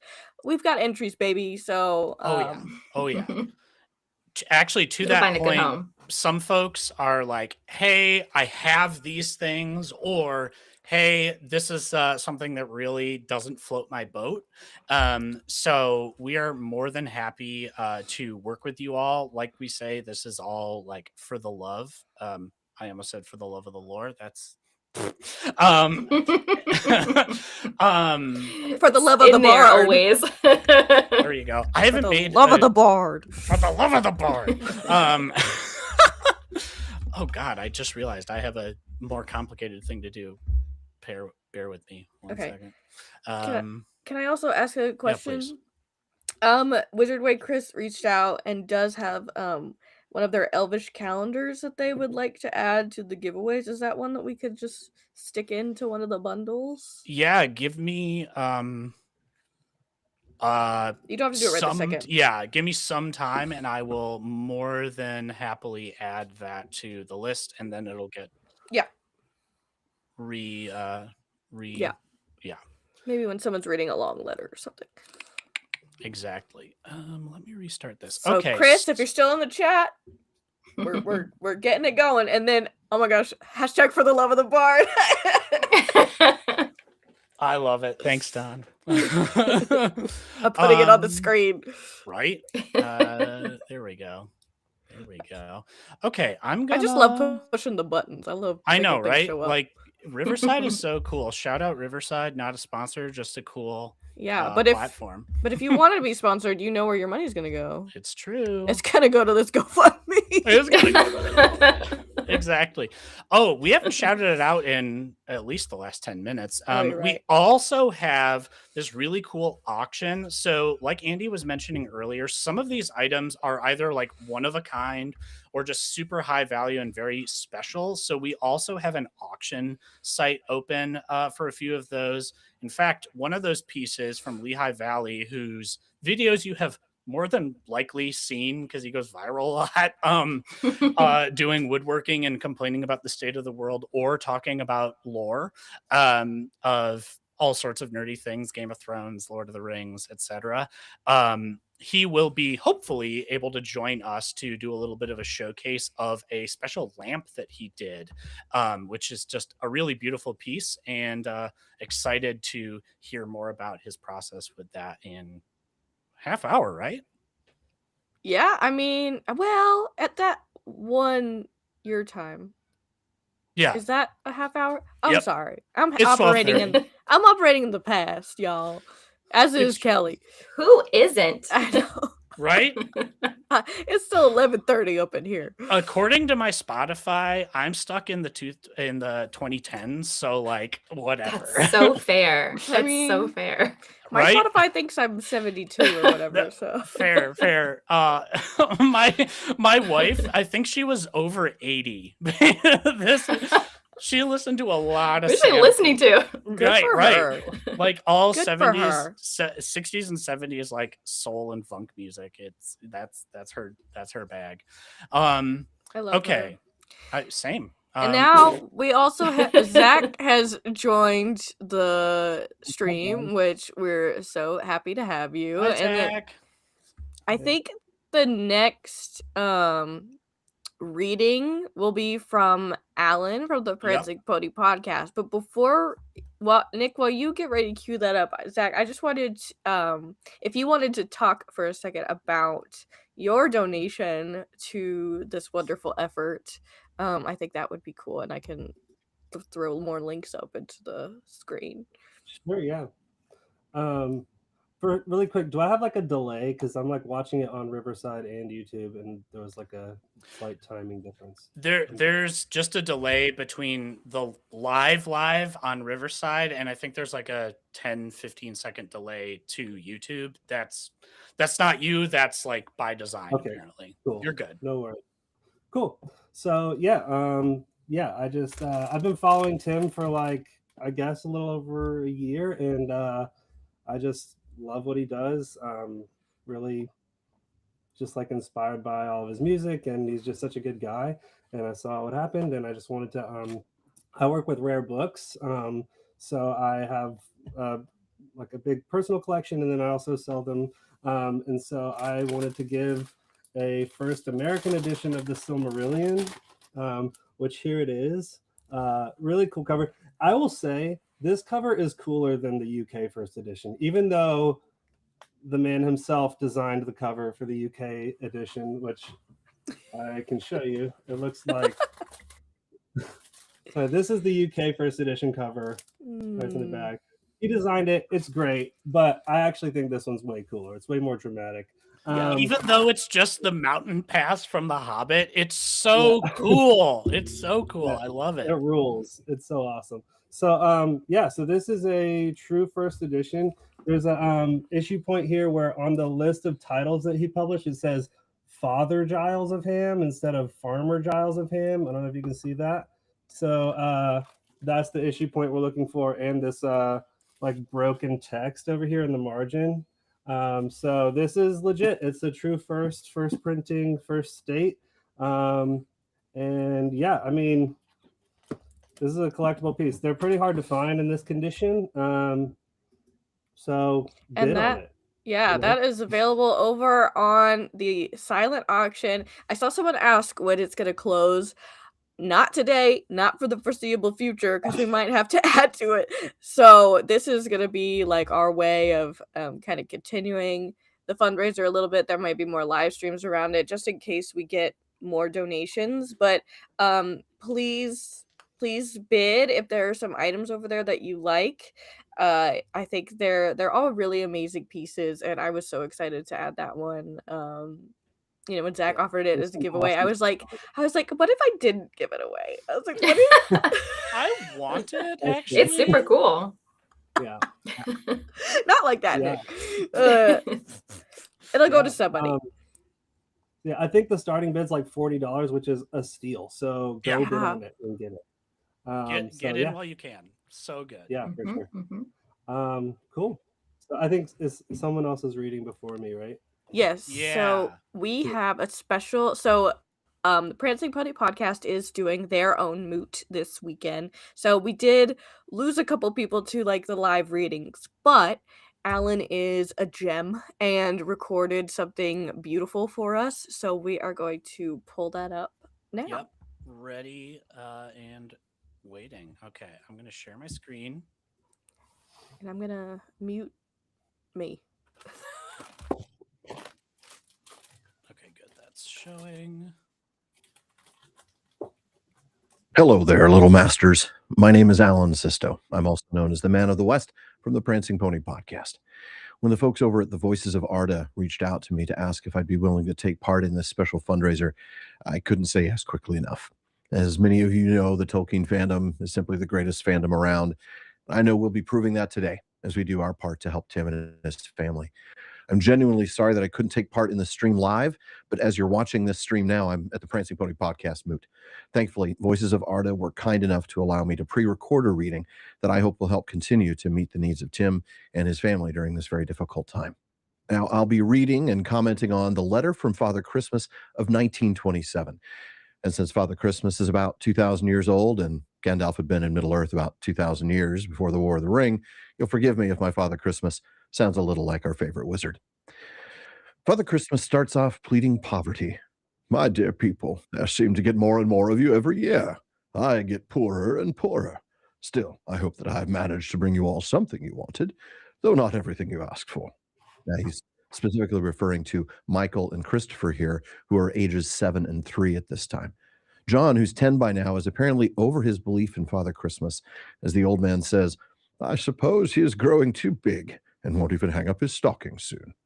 And of course, the birth of Tolkien's daughter Priscilla is still nearly 2 years in the future. Then we start getting some of that hilarious back and forth between Father Christmas and everyone's favorite Ursine, North Polar Bear. It has been so bitter at the North Pole lately that the North Polar Bear has spent most of the time asleep and has been less use than usual this Christmas. Everybody does sleep most of the time here in winter, especially Father Christmas. Father Christmas continues, the North Pole became colder than any cold thing ever has been, and when the North Polar Bear put his nose against it, it took the skin off. Now it is bandaged with red flannel. Why did he? I don't know, but he's always putting his nose where it oughtn't to be, into my cupboards, for instance. And PB here predating the triple dog dare of A Christmas Story by more than 50 years. Interestingly, it was indeed a very bitter cold December that year in England. The average temperature was only 2 degrees Celsius for the entire month. That's about 36 degrees Fahrenheit. And while the letter was written on December 20th, and Tolkien could not have known yet, the famous Christmas blizzard struck the southern part of the UK on the 25th and 26th. Not the only real-world event that Tolkien will reference in this letter, so stay tuned. Father Christmas goes on to talk about the lack of northern lights and says, the North Polar Bear has got his cousin and distant friend, the Great Bear, to shine extra bright for us. And this week, I've hired a comet to do my packing by, but it doesn't work as well. Well, the Great Bear is, of course, Ursa Major, known more for its 7 brightest stars, which on their own are the Big Dipper or the Plough, or in Middle-earth, the Valakyrka, the sickle of the Valar, set in the north as a challenge to Melkor, but I digress. What's more interesting about this passage is the mention of the comet. That's another real-life reference. Comet, and I'm going to mispronounce this, Skelerut Maristani. It's a long-period comet that was very bright in 1927. In fact, it was observable with the naked eye for the entire month. And it was so bright that it was even visible in daylight on a couple of days, as long as you covered up the sun with your hand. North Polar Bear has been getting up to his usual antics.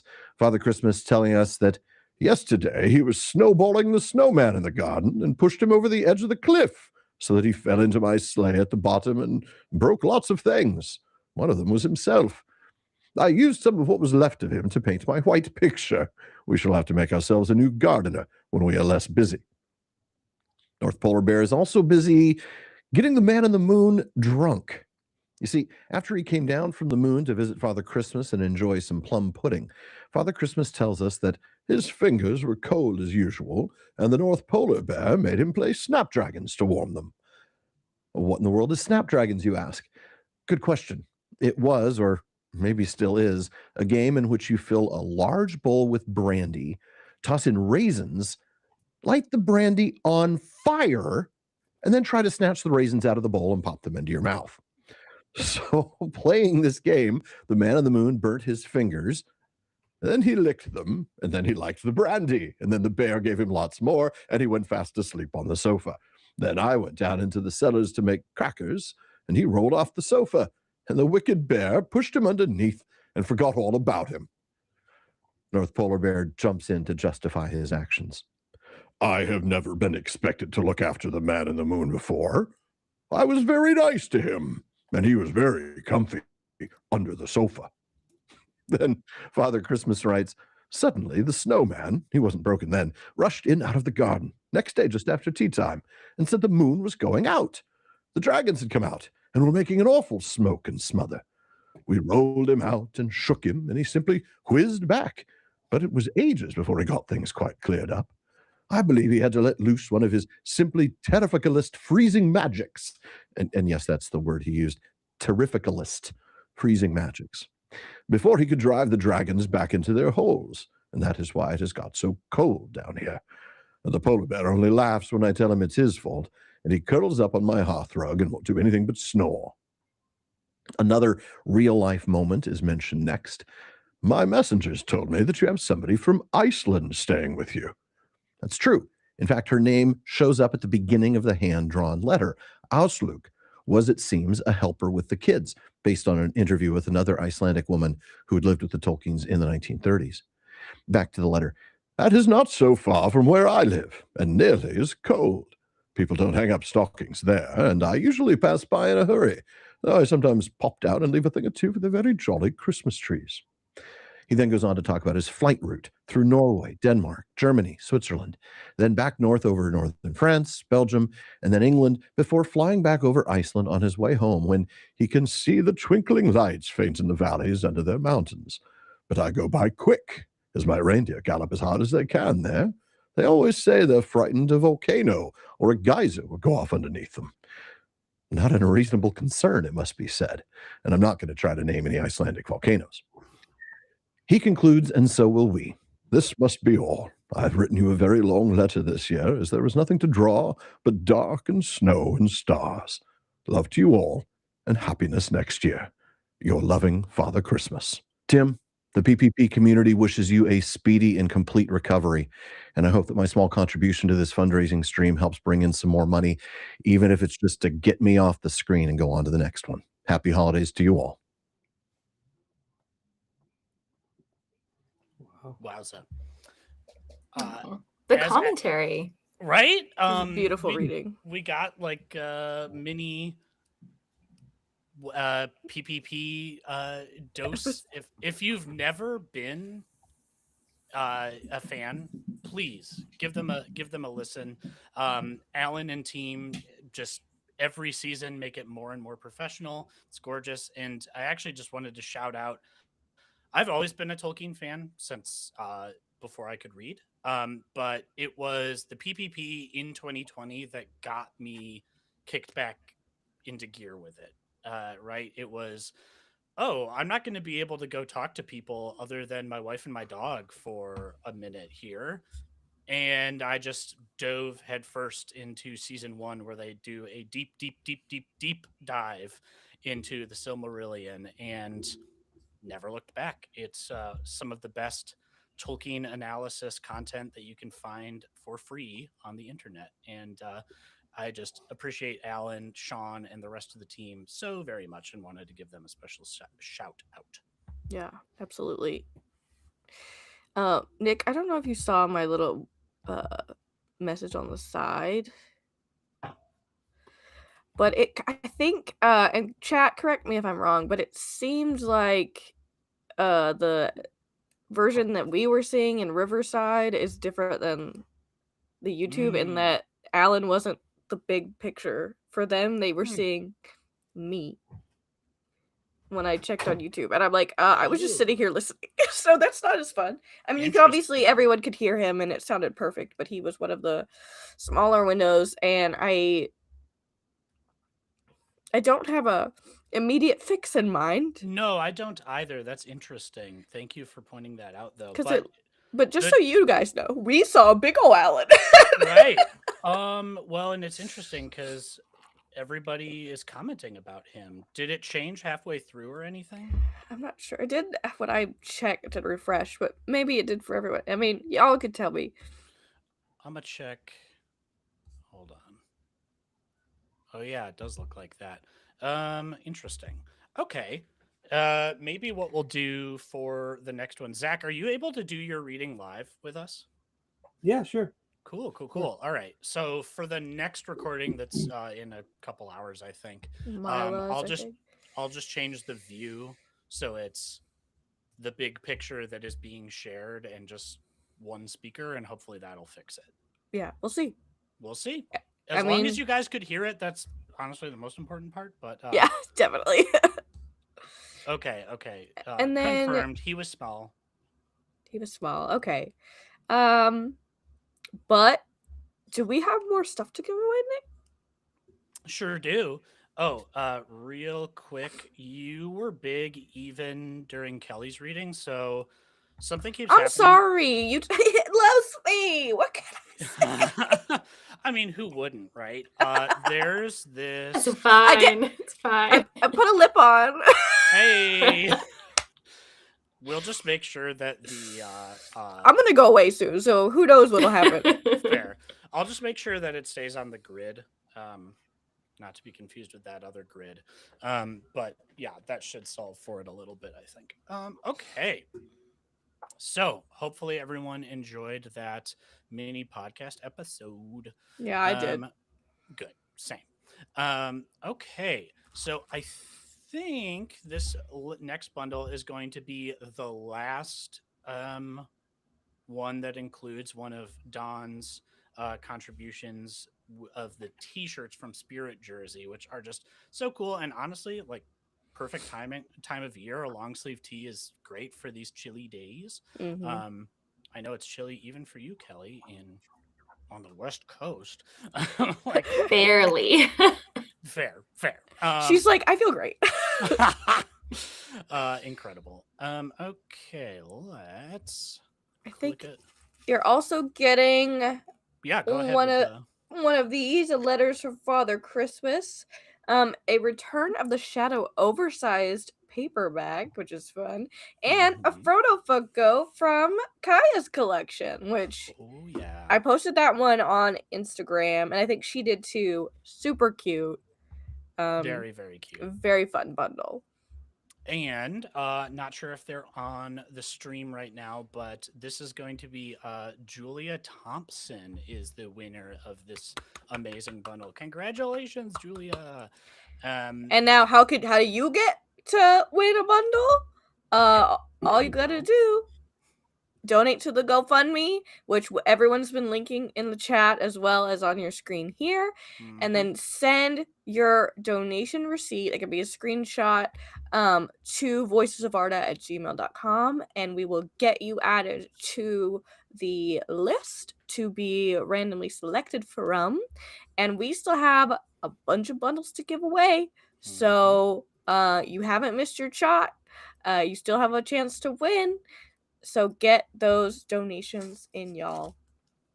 Do we know how much we've raised, like, just today already? Are we doing a count of that, or just? Good question. Today, I mean, we were like at.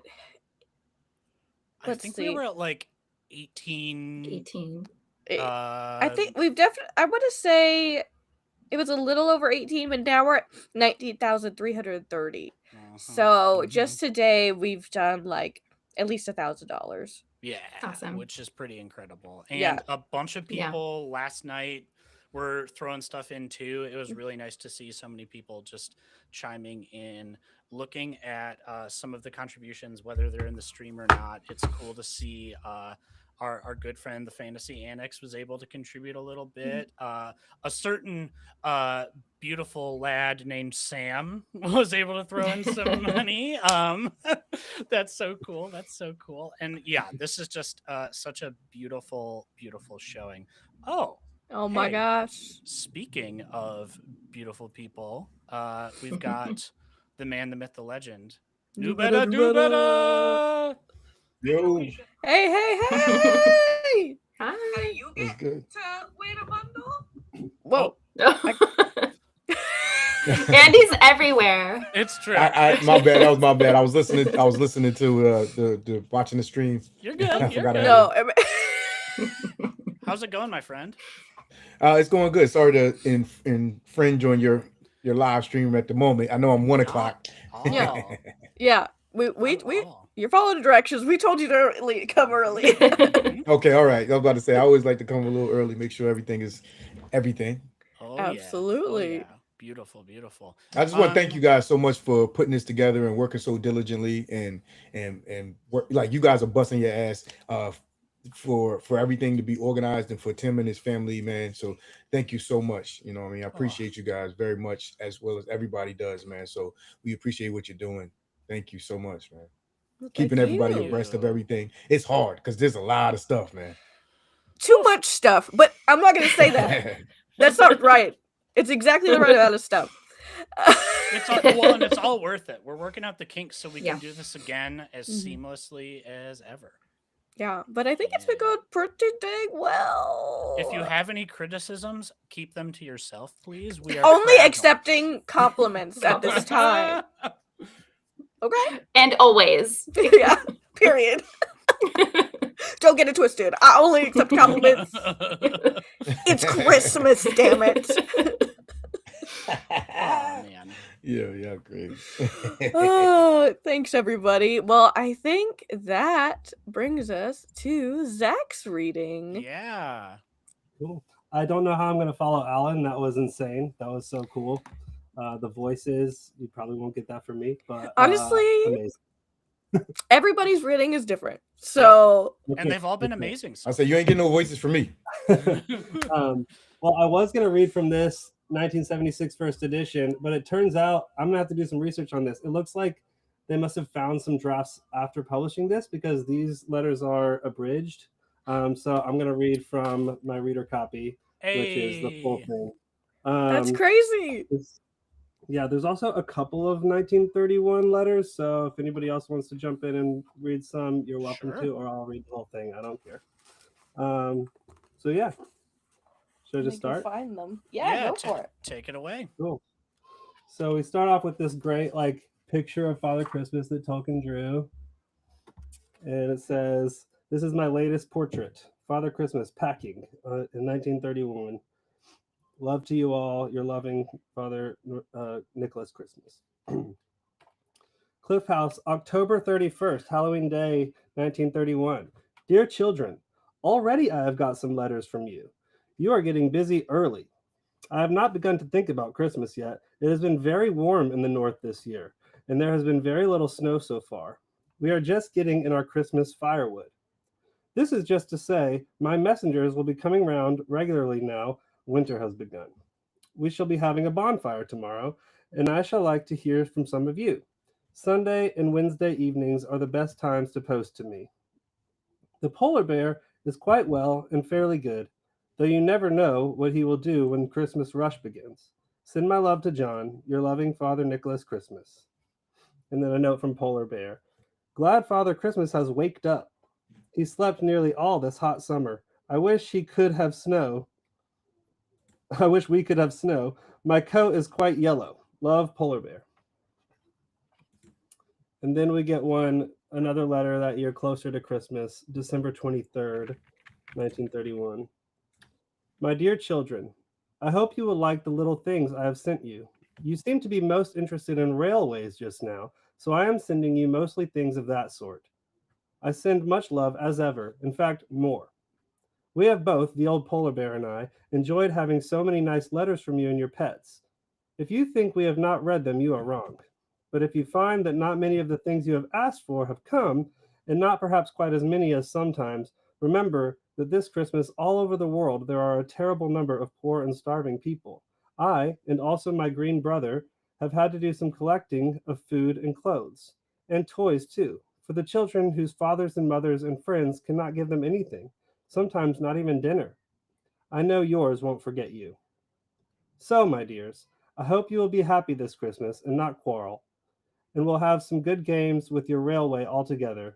Don't forget old Father Christmas when you light your tree. And then Polar Bear interjects, nor me.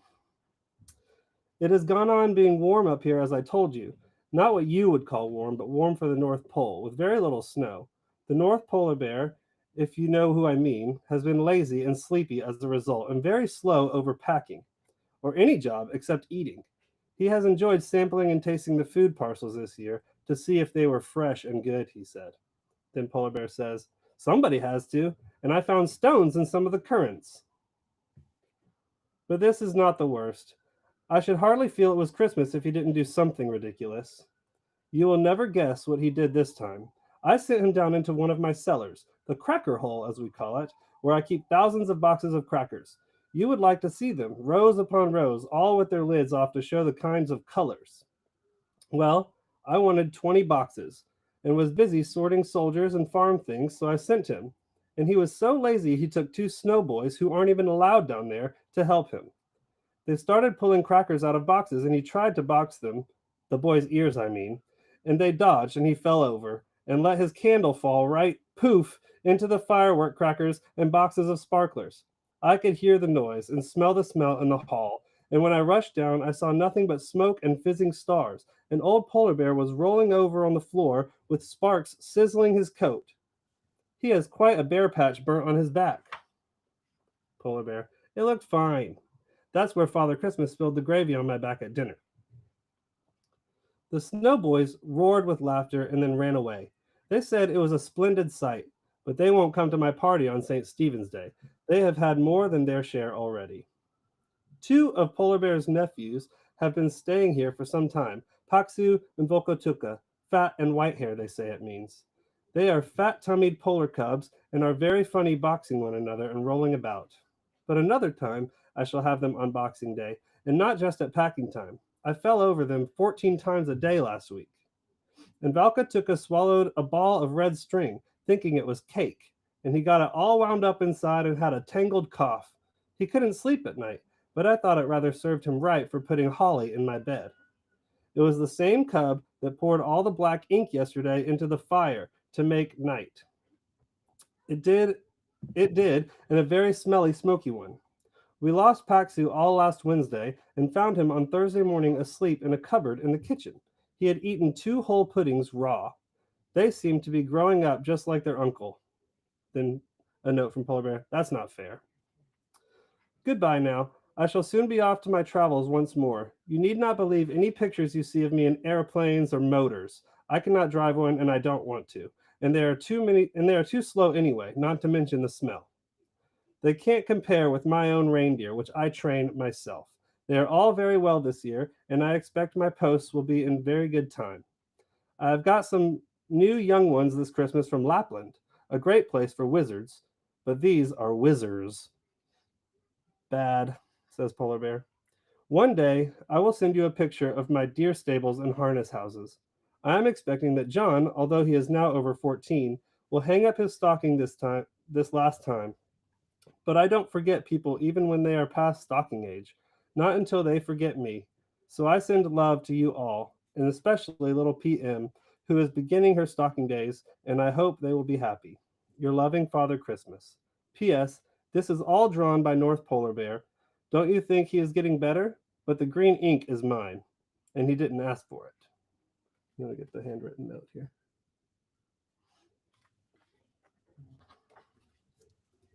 Excellent. This is Excellent. the firework explosion. So cool. Low key, Tolkien's fireworks, both in description and drawing, are some of the best work that he did. If you have, gosh, there's multiple volumes where they're highlighted, but he would like draw spirals of like a pinwheel on newspaper and stuff, just as like a doodle, and it's so cool. Like it was such a fantastic artist in every form of art that he made. Honestly, totally. I get so much Gandalf from Santa in this letter. Oh, yeah. The fireworks and him even saying like it's a great place for wizards. Mm-hmm. Right. Yeah, you can kind of see the origins of Gandalf and Bledorthin before him in a lot of these letters. Honestly, I think that's part of why like Alan chooses to do his voice almost exactly the same as his Gandalf. Just because They do fill a very similar role too, like a very wise person who knows a lot and knows a lot about the wisdom of cheer and love and being there for people. Yay! And now, so Nubetta, you are going to be our host, but we have a special guest to showcase one of our wonderful auction items. And really so grateful to you for giving this beautiful lamp to the fundraiser. I couldn't give it away. So Hello. How's it What's going? going on? Not much. Here is the lamp. Let me see if I can get it in focus. That is beautiful. There's Look at that. Tolkien's initials on one side, and then the White Tree of Gondor on the other side. Yeah, so guys, this is So a beautiful. token lamp that will be given away. It is absolutely marvelous. It is beautiful. So thank you so much for your contribution. Yeah. It's amazing. Yeah, All right. it's made out of oak for the sides, and then it's Baltic birch plywood that I laser engrave that out of, and then I put mulberry paper on the back of it, and there's a light in the middle of it. It's 12 inches tall by 6 inches wide. I think that's everything about the lamp. Yeah. Don't know That what is else to beautiful, say. man. Thank I you. And it's love so it. dope. It's actually when you describe it, it's like Tolkien describing Mhm. like a weapon or something or in the thing. Oh yeah. It's actually awesome. I You mean, can what? also say that I did it out of oak as a reference to Thorin Oakenshield if you want. We can do that. There you A go. We can do that. That's exactly what we're going to do. Matter of fact. Oh man. yeah. So Matter of no, fact, thank you so so much for your contribution. yeah. Oh, So yeah, I'm this just one, glad I can help out. yeah. I mean, when I got your message, I was like, oh my gosh, that is so sick. So I added it to our silent auction, which is happening right now at galabid.com/VOA auction. And that is one of the special pieces that you all, we're not going to close it today. So don't worry. Depending on if we get additional, like, because people have been reaching out, we're gonna get all our ducks in a row. Because I didn't foresee that people would continue to offer know. things to give. So my bad. So that is go. We're going to keep promoting that for a little bit.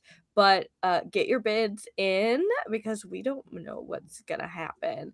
And that is a gorgeous, gorgeous lamp. How much do you usually offer those for? I sell them for 350 on my site. Wow. So, and the bidding is starting at 100. I think that one people have already started to bid on, in fact. So, that one is over $100, a little over 100 right now. So, I mean, we'll see what happens. Yeah, and Yeah. I only make these a couple times a year, maybe twice a year. And when I do put them up on my site, they usually sell out in about 5 minutes. So they're like, people want these lamps. So I don't like tooting my own horn. I feel weird about it. But No. this isn't something Yeah. that is regularly available. This is kind of not a one-off, but maybe a 3 times a year off kind of deal. So this is a very, dope. very special. Yeah. Amazing. So, Very, very dope. That is awesome, Super man. cool. This, like, first and foremost, you see what kind of special stuff is going on. The holidays is in the air. You know what I'm saying? So even though Barter Order is hurt, we doing phenomenal work for you, my friend. Especially Andy and the whole Voices of Order, putting this thing together. You know what I'm saying? Like, I wanted to make sure I got up here and hosted and did something. You know what I mean? So I felt like I was contributing too. You know what I'm saying? Sending all the love and healing energy to you, Bard. You know what I'm saying? He's in here, I think. So you know what I'm saying. Yo, we got Tim in the chat. How you guys feeling today? How's everybody feeling? How's the readings going? You know what I'm saying? I'm listening and I'm loving them. How you guys feeling? I think it's been going amazing. Like everyone has been so lovely. We've had some really great conversation, and everyone has been like, everyone's like so good at reading. I know, right?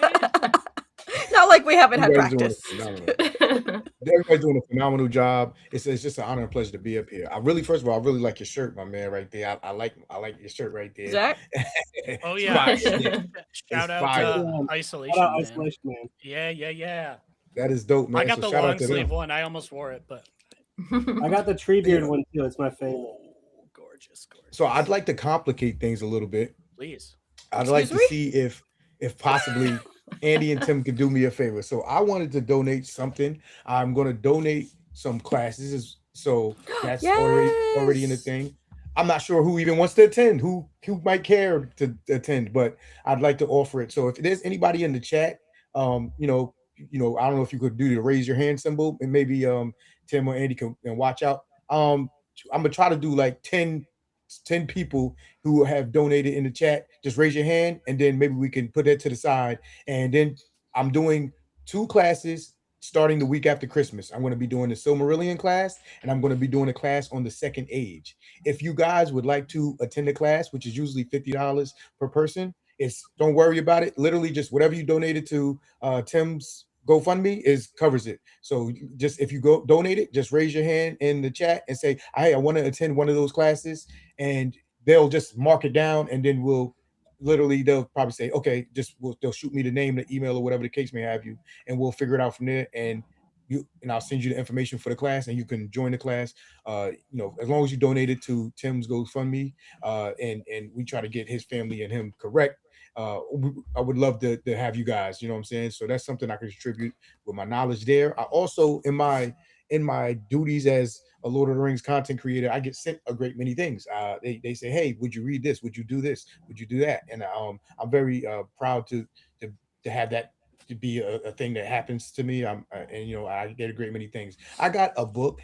I'd like to send to Andy to send to you guys. So this is Tolkien in the 21st Century by Nick Groom, the meaning of Middle Earth today. So I would like to offer this up for auction or giveaway, and we can just add it to the group of prizes that we're going to do in this slot. Yep. And if hopefully that doesn't mess anything up, Nick. Wink, wink. No, straightforward. Yeah, you know what I'm saying. So this is brand new. It's one of the things that was sent to me, and it's very interesting. So check it out. Yeah, that's one of like the recent publishing. Yeah, so this is very recent. I get sent like a lot of things sometimes, and I'd like to share that with you guys, and I'd like to offer this up for auction. You know what I'm saying? Amazing. I think for the purposes of the class, so that we can get. So what did you say? You want to cap it at 10 people? I'm just thinking of a nice round number. Sure.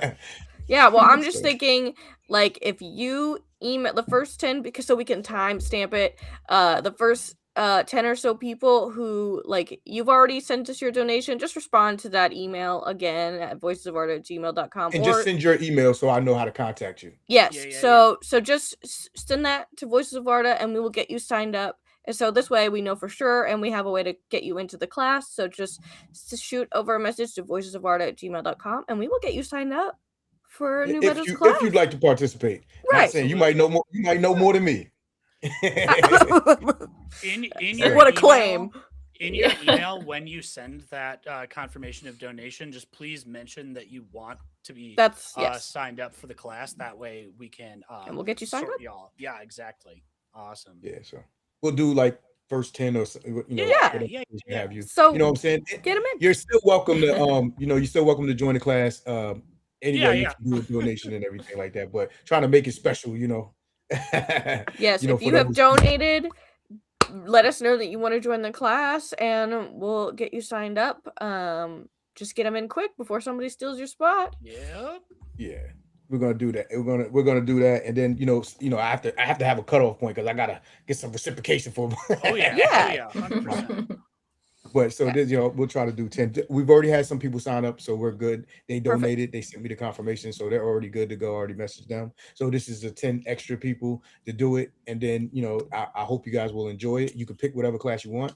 You can do both classes. It doesn't bother me either way. I want you guys to I appreciate you guys for your donation to Tim. That's all that matters, and hopefully that's a way for me giving back, and you enjoy the class. You know what I'm saying? So. Thank you so we much got this beautiful lamp. I can't compete with that. I can't compete with that. It's not a competition. We're all I can't compete with that, bro. Exactly. It's all for our lovely bard. Well, I just want to say that I have to bow out for lunch with my baby.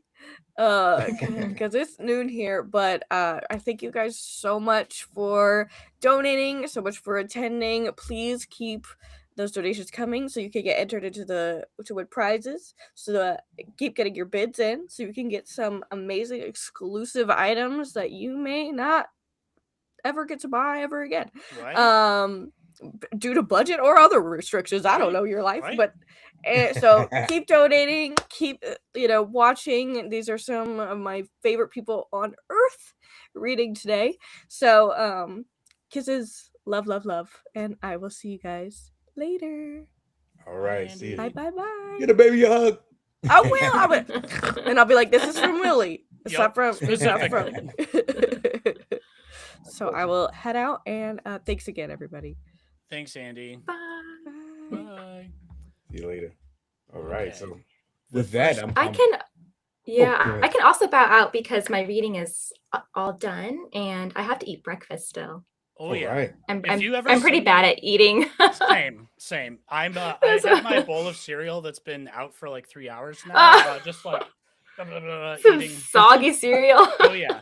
I'm just calling it cold oatmeal at this point. It's great. Yeah. But yeah, feel free to jump off if you need. But you're also more than welcome to stay on. Same with you, Lehigh Valley. By the way, love your work. Thank you. So glad to have you with us. Cool. Both the woodworking, I'm also a woodworker of sorts, so it's you're an inspiration there. But also your commentary on the world is helpful. Yeah, that's I don't know if that's appropriate for this live stream, but it's something. Exactly. It's always spot on. Yeah. It's so good. Kelly, it's nice to see you, by the way. I didn't get to see hi. Oh yeah. Good to see you.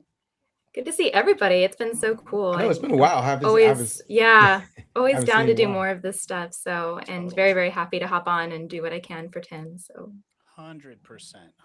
Absolutely.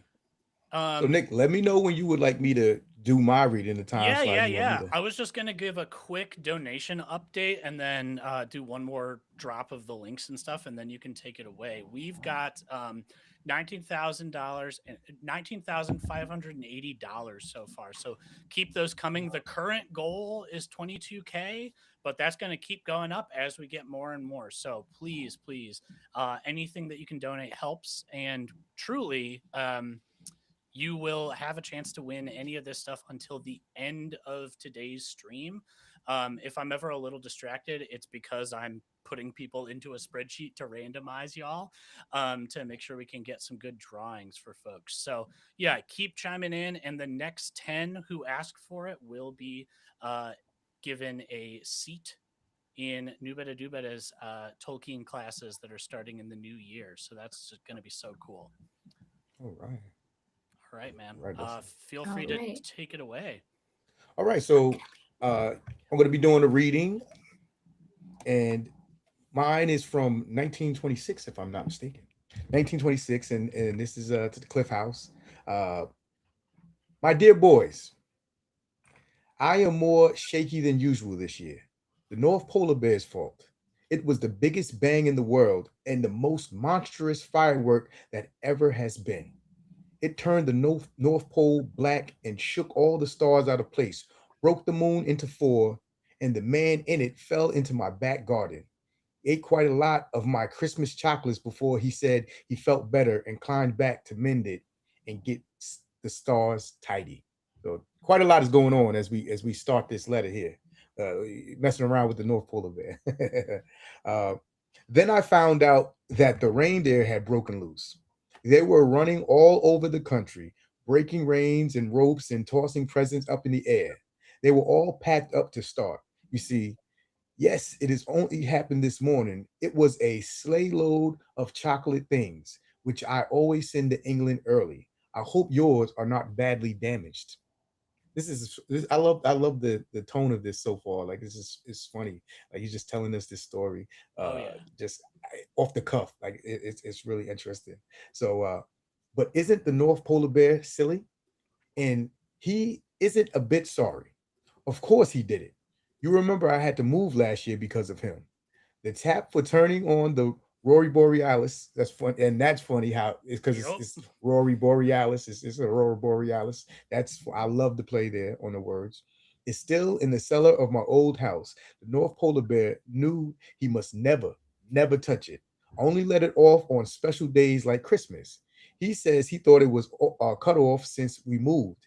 Anyway, he was nosing round the ruins this morning. Soon after breakfast, he hides things to eat there and turned on all the northern lights for 2 years in one go.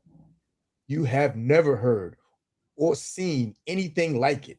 I have tried to draw a picture of it, but I'm too shaky to do it properly and can't paint fizzy lights. Can you? I think the polar bear has spoilt the picture, rather. Of course, he can't draw with those great fat paws. Rude, I can, and write without shaking.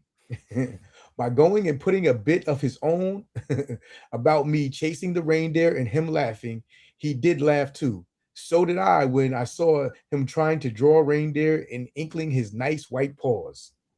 Father Christmas had to hurry away and leave me to finish. He is old and gets worried when funny things happen. This is the North Polar Bear talking. You would have laughed too. I think it is good of me laughing. It was a lovely firework. The reindeer will run quick to England this year. They are still frightened. I must go and help pack. I don't know what Father Christmas would do without me. He always forgets what a lot of packing I do for him. The snowman addressing our envelopes this year. He is Father Christmas's gardener, but we don't get much but snowdrops and frost ferns to grow here. He always writes in white, just with his finger. A Merry Christmas to you from North Polar Bear, and love from Father Christmas to you all. That is funny. The endeavors and the musings of the North Polar Bear. Oh yeah.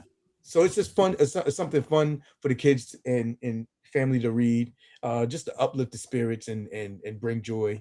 Tolkien is really good at that, especially in his readings and writings when he incorporates things like Yule into the actual books, and he talks about the histories of like certain types of festivals and things like that. Within his writing, I think it's really to bring fun and joy and incorporate it and tie it to the joy that we have when we do our celebrations and holidays like that. 100%. We bring it together in that world, so it's not just doom and gloom. It's actually rather funny and comedic. You know what I'm saying? So I really Totally. enjoy that. It I love it too. Like this is from 1926 and we're already seeing how he can sprinkle in those little like hilarious moments in, like you said, the doom and gloom. Like it feels like The Hobbit in a lot of ways, right? Like Yeah. the same like nods to real world things, almost like anachronistic, but really cool to see.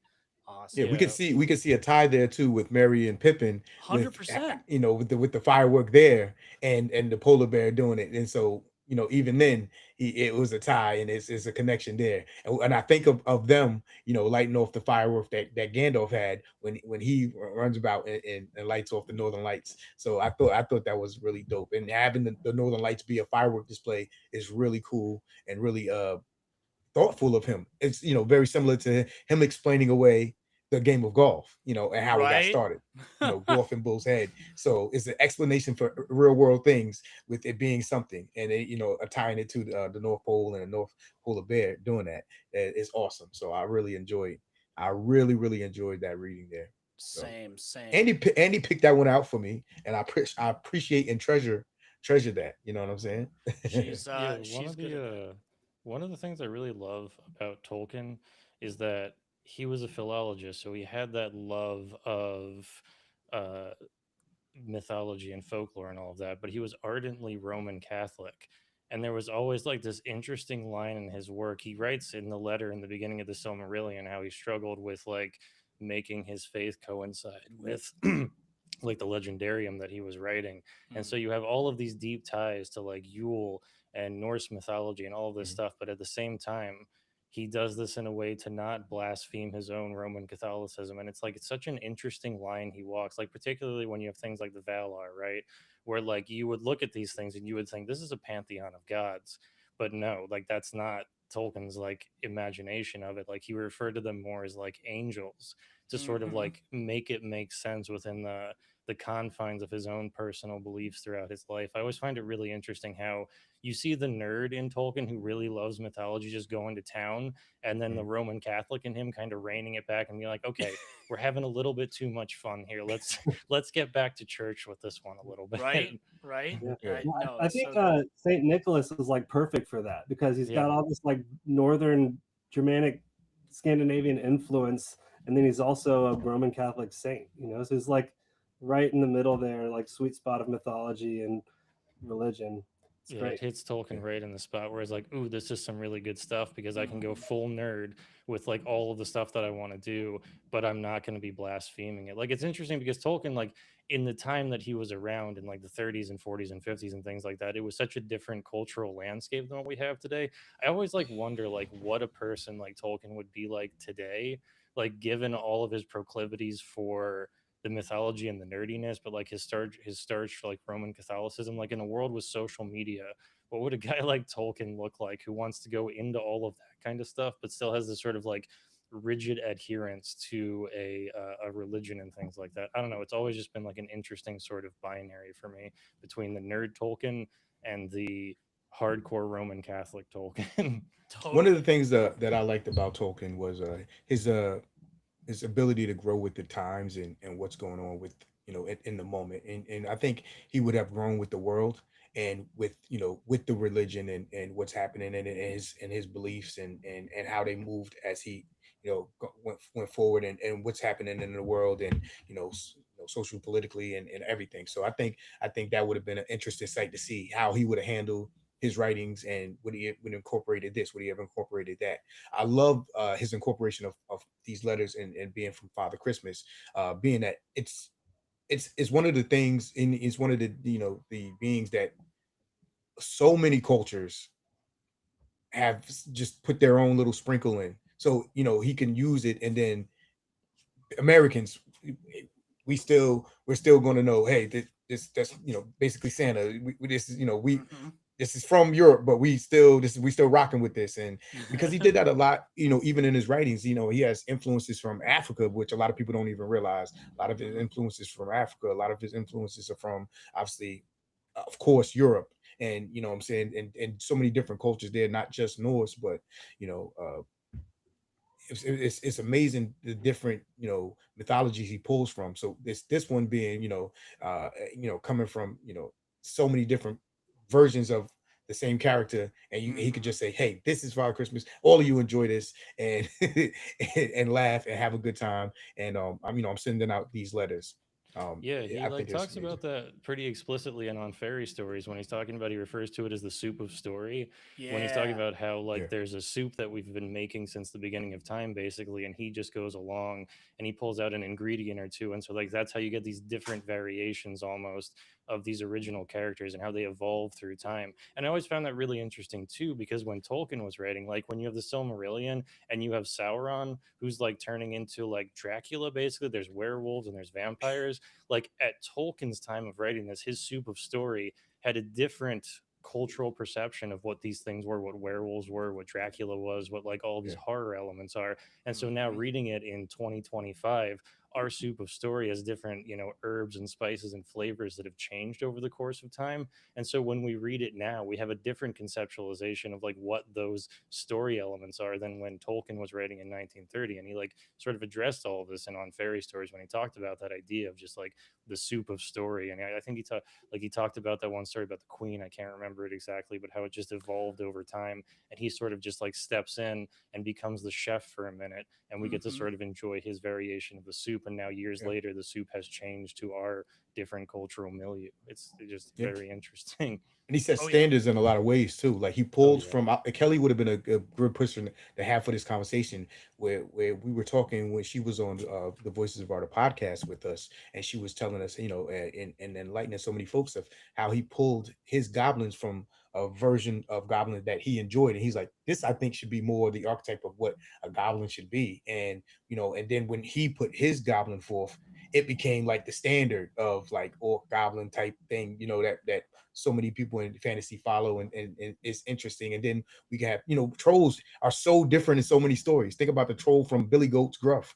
compared to Right. the trolls Yup. from the movie The Troll, and you know what I'm saying, and what Tolkien has as a troll. And it's so interesting, the variations, and which one do you, because when I was like a young lad, Billy Goats Gruff, I'm thinking the troll is this is a troll, a little thing under this bridge, but it's fighting Billy Goats, like it's, you know what I'm saying, like it's a little creature monster. But then when I was introduced to Tolkien a little bit later, when I got a little older, then I'm like, oh, a troll is a big brooding monstrous thing. Now that's my thought processes of a troll. So it's so dope, the different cultures that we get pulled into it, and the variations and everything like that.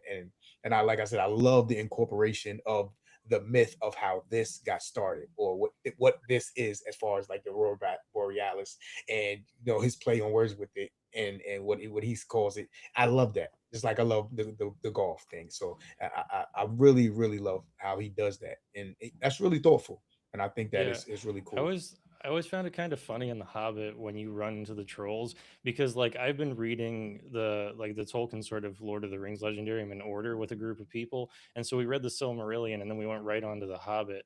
And in the Silmarillion, you have Ungoliant and Feanor and Melkor and these crazy names, and then you get to the Hobbit and you run into the trolls, and it's like what, Ted and Bill, and I'm like, whoa, we are taking a major Bill and tonal shift Tom. here. Yeah. Because like I know the whole history of the Hobbit being more of the children's story and things like that, but it's like hilarious how you go from this massively complex mythology in the Silmarillion, and then if you bridge it right to the Hobbit chronologically, all of a sudden you're like in a kid's story, and it's just almost like whiplash when you jump from one text to the other. But again, he was writing that for a specific audience and a different purpose than the sort of posthumously published Silmarillion that we got.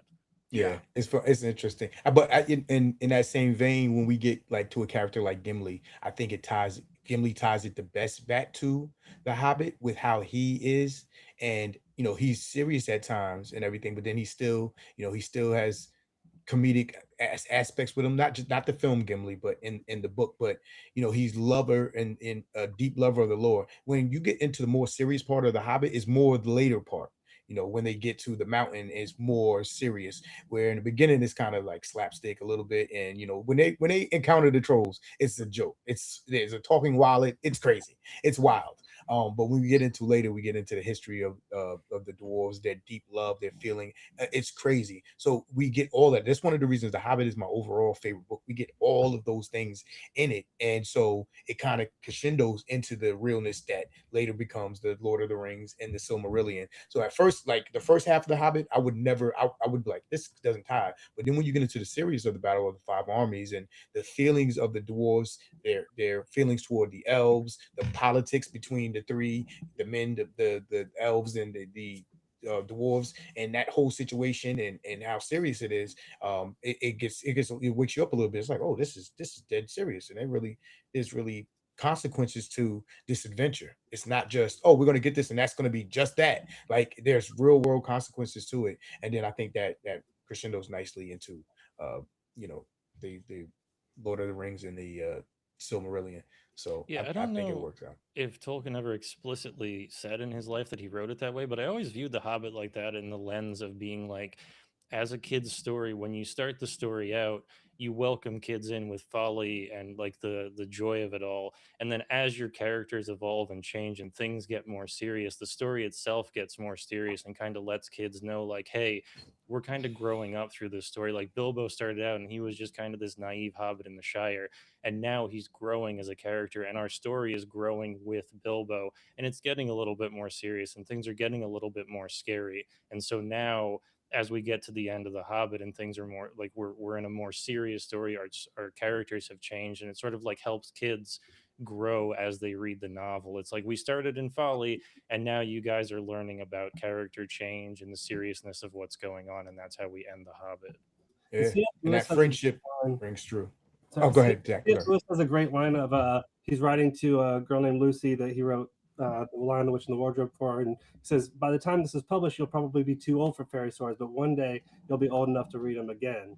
And so there's like full circle with like the childishness. Like eventually, when you're fully mature, you can embrace childishness again. And I think in Lord of the Rings, with a character like Tom Bombadil or even a little bit Treebeard, we kind of see a synthesis of this like Hobbit child story, and then Silmarillion depth and ancient lore with Tom, who's eldest, and he's like, he is this mystery, this ancient mystery that like is the land and is more than the land, and but also he's just he's just a merry fellow, right? So like you get this total balance of like silly kid fun and like this knowledge that there's really a lot more depth here too, and there's some seriousness 100%. to some seriousness baked in that we can dig through. Real quick, this is a fantastic conversation, and we could keep knowing all the names that are on the screen right now. We could keep going, but couple things. Welcome, Don. Sorry to put you on the spot if you're not able to come off mute just yet, but Don Marshall's in the house. Don, what up, baby? Here he is. What's up? Hi, everybody. Hello. Make sure you guys go cop Don's book. Yeah, there you go. There you go. Thank you, New. Yeah. So also, we're time to announce another winner of one of the giveaways. So this bundle is pretty cool. We've actually got a year-long subscription to Bree's Substack, which is just really cool because it's more in-depth dives. I mean, she does great work in her videos too, but more in-depth dives into Tolkien and faith and the intersections of all of that and what it means to be creating these fairy stories in the real world. In addition to that subscription, we've also got a signed copy of J.R.R. Tolkien, Father of Modern Fantasy, and a copy of The Treason of Isengard, an oversized copy of the paperback, and a Bilbo with Bag and Funko Pop. So lots of really cool goodies spanning the apparel and the books and all that jazz. And the winner of that is Lauren Berry. Congratulations, Lauren. Woohoo! Big shout out. Big shout out. I'm going to take this pause in the convo to remind everyone, go to the GoFundMe. Make sure to contribute. If you would like to be entered for a drawing, there's still plenty of time. Yes. Thank you, Lehigh. Let's Beautiful. drop that as That well. thing is beautiful, man. If you would like to bid on that beautiful, beautiful lamp, as well as that first edition of the Silmarillion, go to the link that is on the screen again right now. That is where we are auctioning off some really amazing items that we were like, people are going to want to contribute and not compete, but vie for these. So pretty amazing stuff that we've got going on. Oh, Lauren's in the chat. Yay. Woohoo. That's awesome. Right. That's awesome. So cool. All right. Let's Really that quick, is fire. I've got to run, guys. I got a couple kiddos I got to go take care of, but this has been awesome. Everybody please go donate and bid on those items. There's some incredible stuff. So yeah, thanks so much for Thank you so much for being here with us, Zach. Yeah, of course. Thanks, guys. Thank you. Thank you so much, Zach. Guys, shout out to Don Marshall. He's like the superstar of the superstars here that we got. Big up to you, man. First of all, Don, very proud of you for completing such a marvelous book, and that's amazing. That is like a shining light for guidance for influencers and creators that want to get their knowledge out and get their thought process out and their thoughts on Tolkien and how much they love him and what he means to them, and thank you for making that book, man. You've always been just such a light in the community, man. Thank you, man. And it's time where we're all hugging around Tim, and make sure you guys are going in and you're donating and going to the GoFundMe, and thank you for coming up here, man. We want to appreciate you guys as much as possible because you don't know what this means for Tim and his family. You know what I'm saying? So you know what I'm saying? I've seen people go through things like this, and it is not easy. So man, make sure you guys are all hitting that GoFundMe, and thank you so much for contributing. And we got superstars coming out of the works, and I'm not saying that facetiously. I'm dead serious. Like, I love Don. Gave me my first boost in this whole. He saw something I did, and he liked it, and that greatly contributed to what I got going on. So, and he's always so kind and always so helpful, and he's quiet with it. He'll just be like, yo, help out. He's helped me out, you know what I'm saying? And ways that he does not understand, help me and my family out. So this community is just a blessing, man.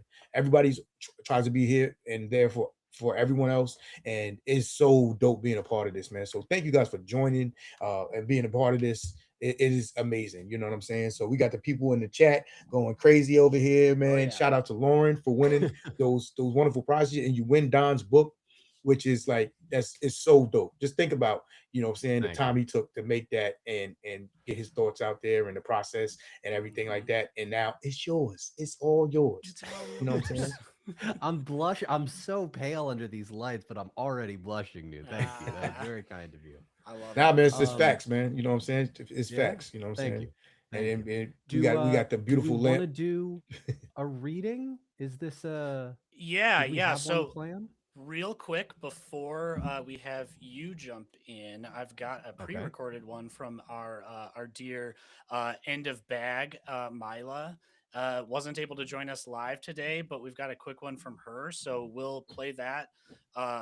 Then we'll have Don go, and we'll do another giveaway after that. Sound good? Awesome. Cool. All right, let's see if the technology will work with me again. Should we turn our cameras off?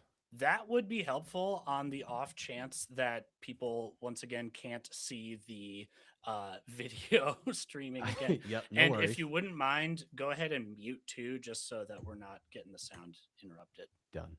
Thanks, everybody. Hi, my name is Mila. I am End of Bag on Instagram.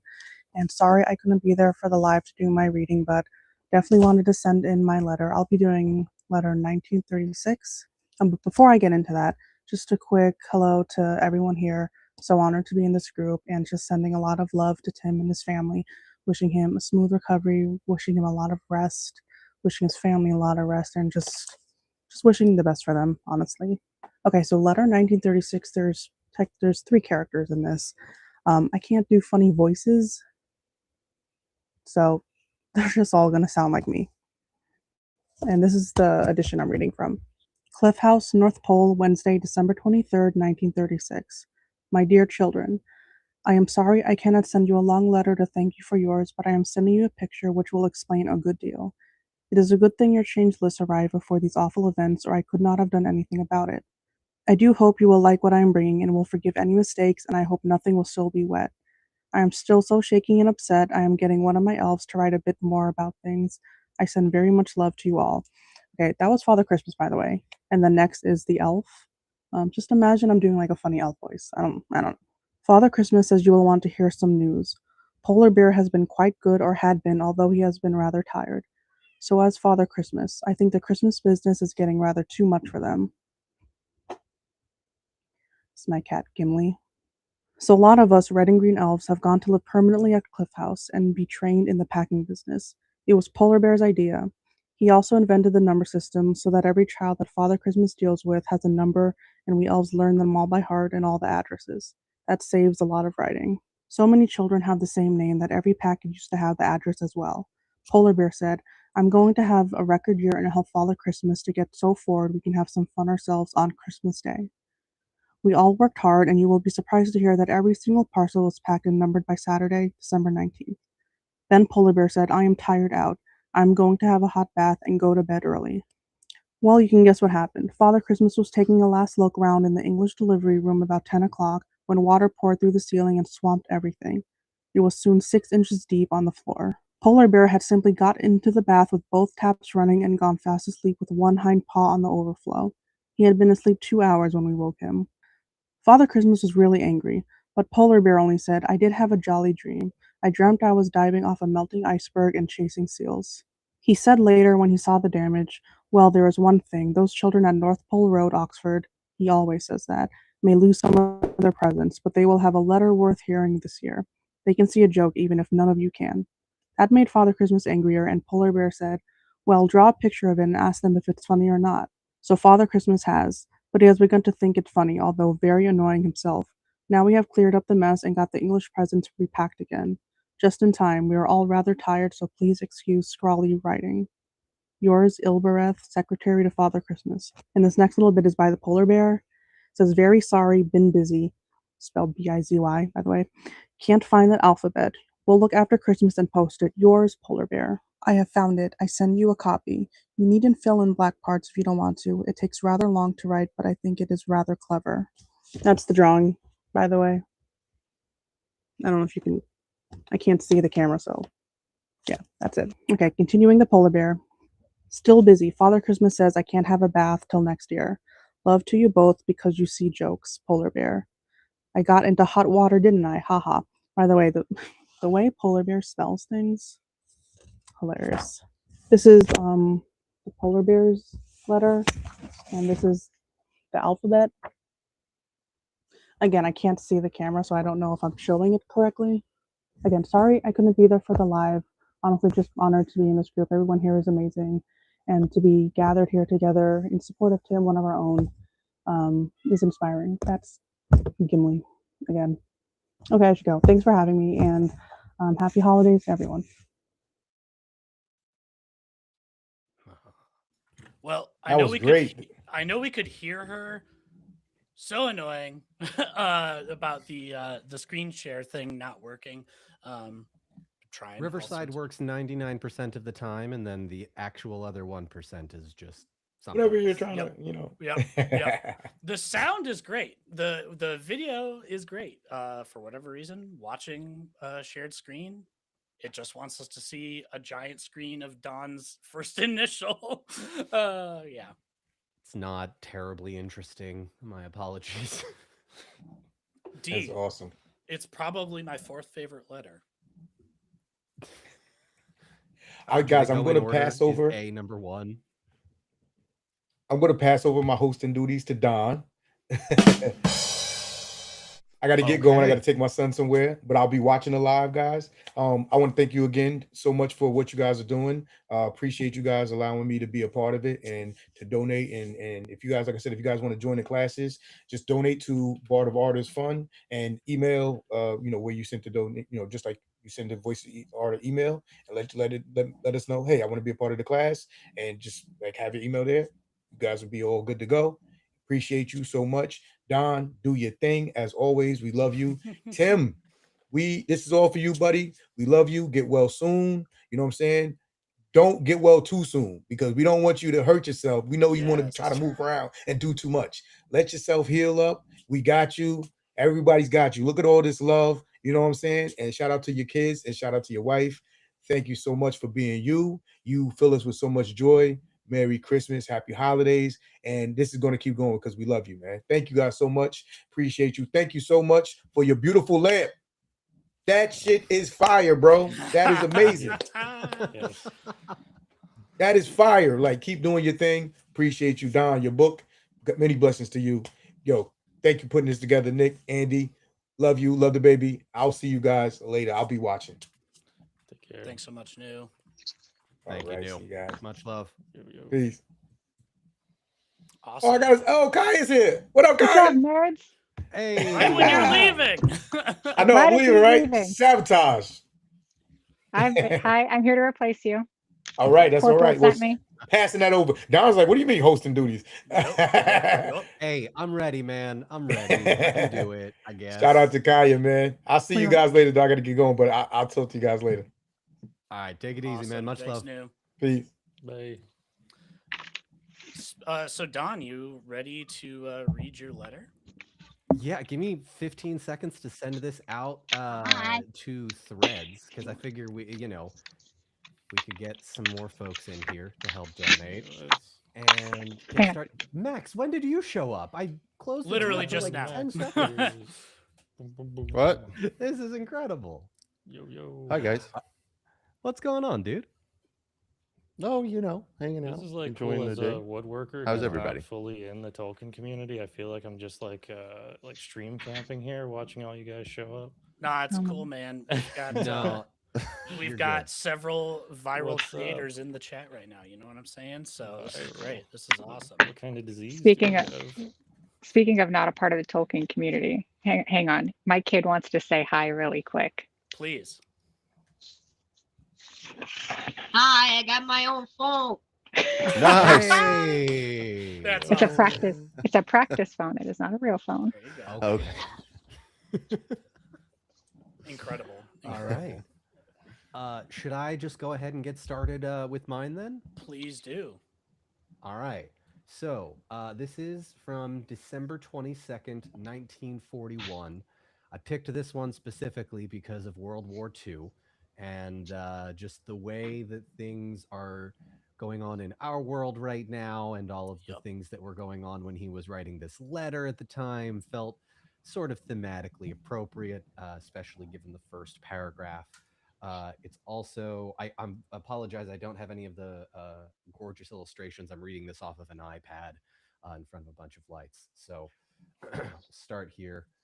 Cliff House near stump of North Pole, December 22nd, 1941.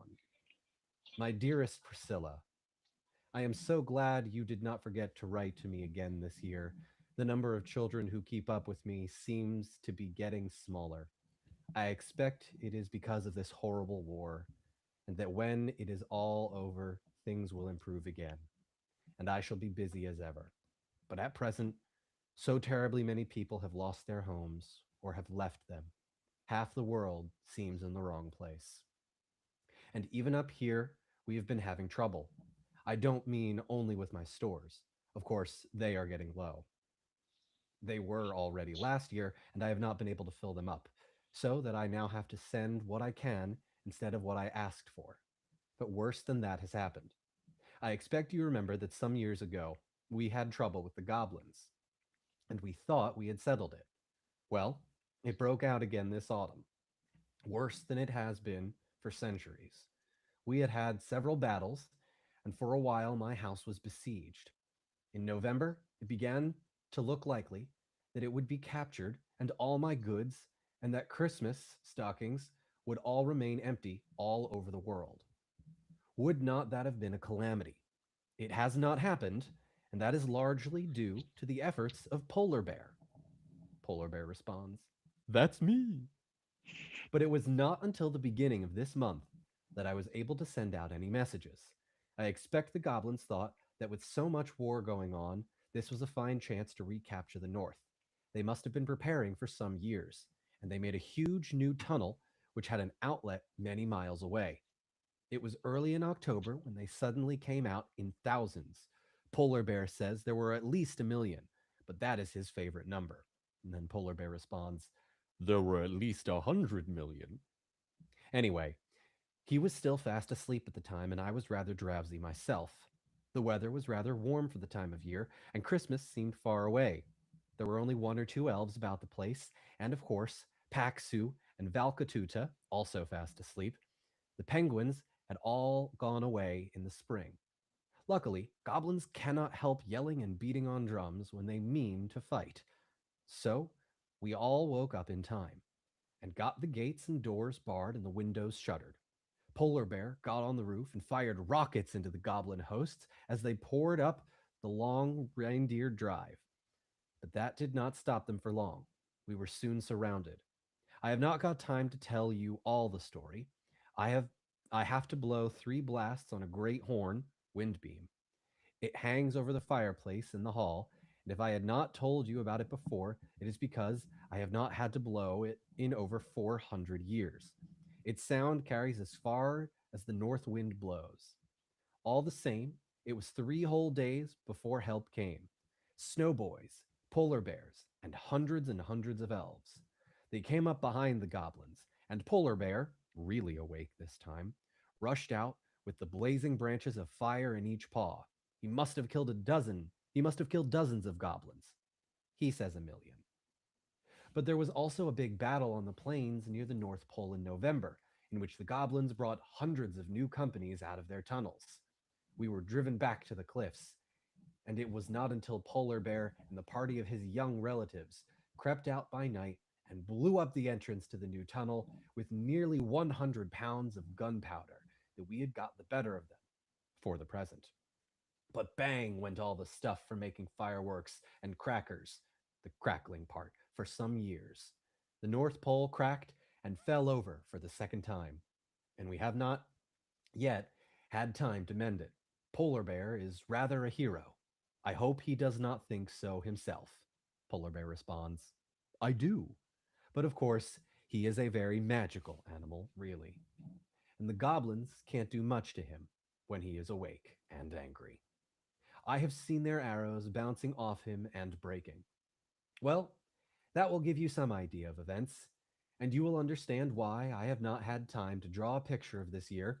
Rather a pity, because there have been such exciting things to draw, and why I have not been able to collect the usual things for you, or even very few that you asked for. I am told that nearly all of the Allison Utley books have been burnt, and I could not find one of Moldy Warp. I must try and get one for next time. I am sending you a few other books, which I hope you will like. There is not a great deal else, but I send you very much love. I like to hear about your bear Bingo, but really, I think he is too old and important to hang up stockings. But Polar Bear seems to feel that any kind of bear is a relation, and he said to me, "Leave it to me, old man." That is, I am afraid, what he calls me, what he often calls me. I will pack a perfectly beautiful selection for his Pauliness. Yes, his Pauliness. So I shall try and bring the beautiful selection along. What it is, I don't know. Very much love from your old friend Father Christmas and Polar Bear.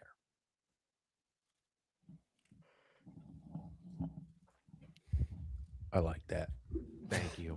I like Thank you. that. Me too. Great job, Don. And like you Thank you. said, what a gorgeous sentiment that it remains timeless. I don't know if you were in the chat when I did my reading a little while ago, but much the same in 1942.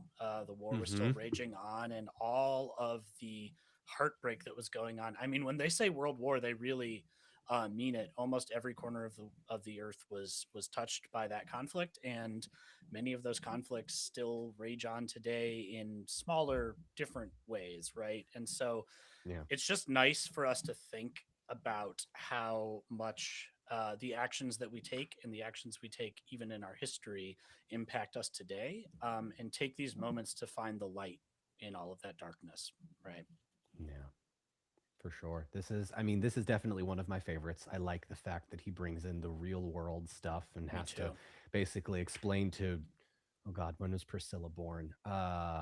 Explain to his, his child that it's like, hey, sorry, there aren't as many presents under the tree this year. World War II is happening, so That's a bummer.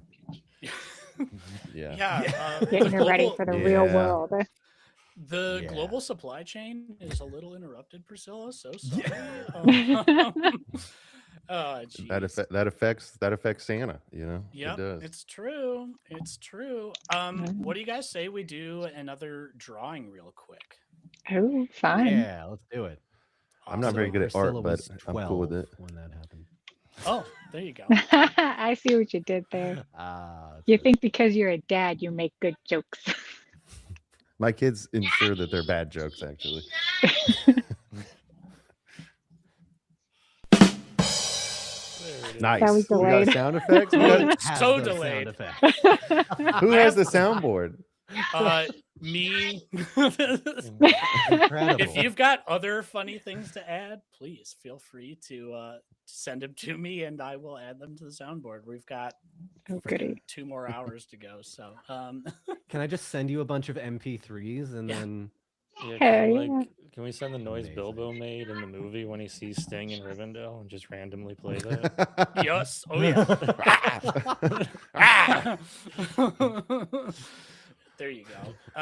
Okay, so this giveaway is, I mean, they're all exciting, but this one's really cool. So we've got either a t-shirt or hoodie. We'll work out which one is best for you from Middle Earth Companion from Pedro. Thank you so much for the contribution, Pedro.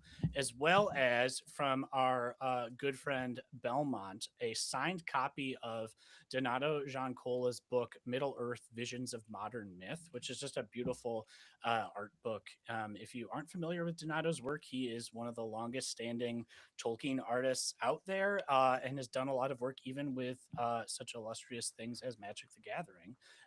So pretty cool to have that in here.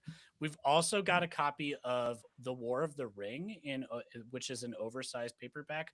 We love an accessible volume, right? And like we were talking about before, the histories of Middle Earth are just such a cool way to get almost a deeper dive of what it is we're experiencing reading these letters, even, which is the man Tolkien inserting himself into the writing.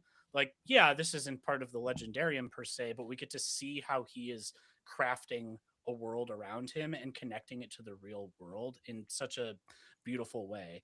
And then last thing in the bundle is a Hobbit Hole mug from I want to make sure I get her handle right. Pardon me. From Maker Bakery, who was in the chat. I don't know if you still are, but thank you so much, Maker Bakery, for contributing that. Okay, and hold on. Is there a drum roll?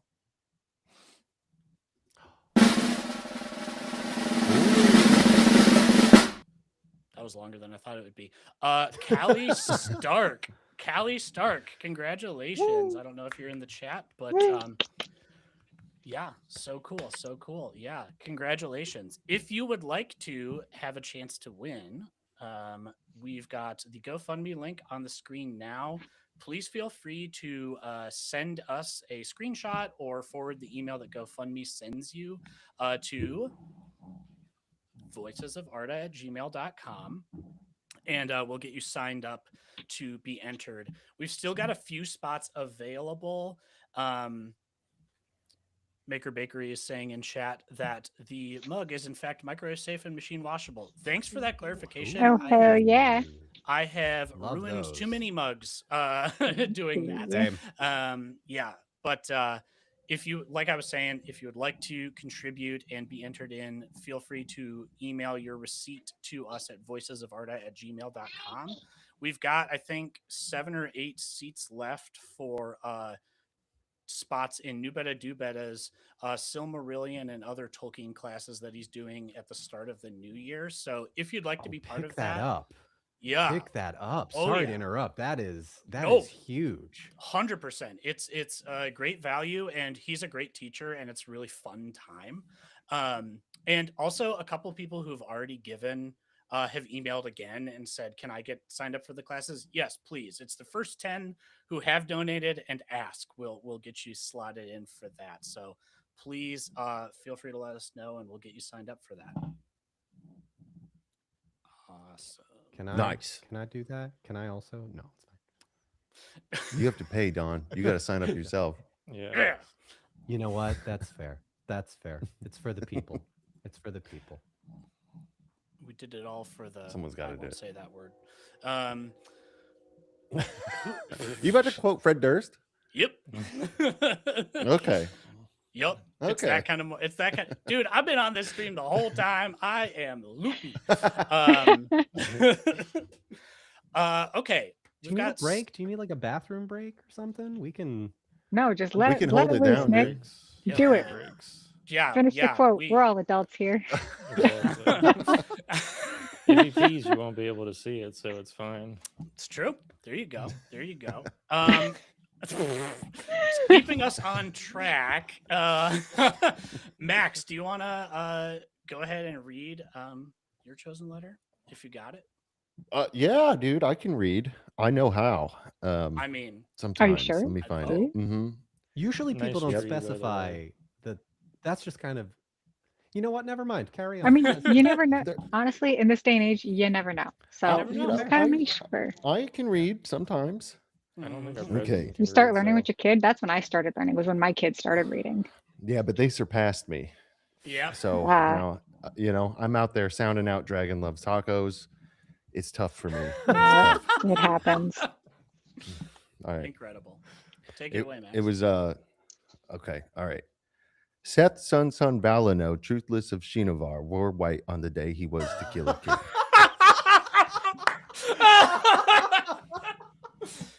God, I love Tim, you that's so for much, you. Max. That's for you, Tim. Max. I thought we were reading Way of Kings. There you go. All right, sorry. No, dead ass. I was like, which letter is this? You had me there for a second. All right.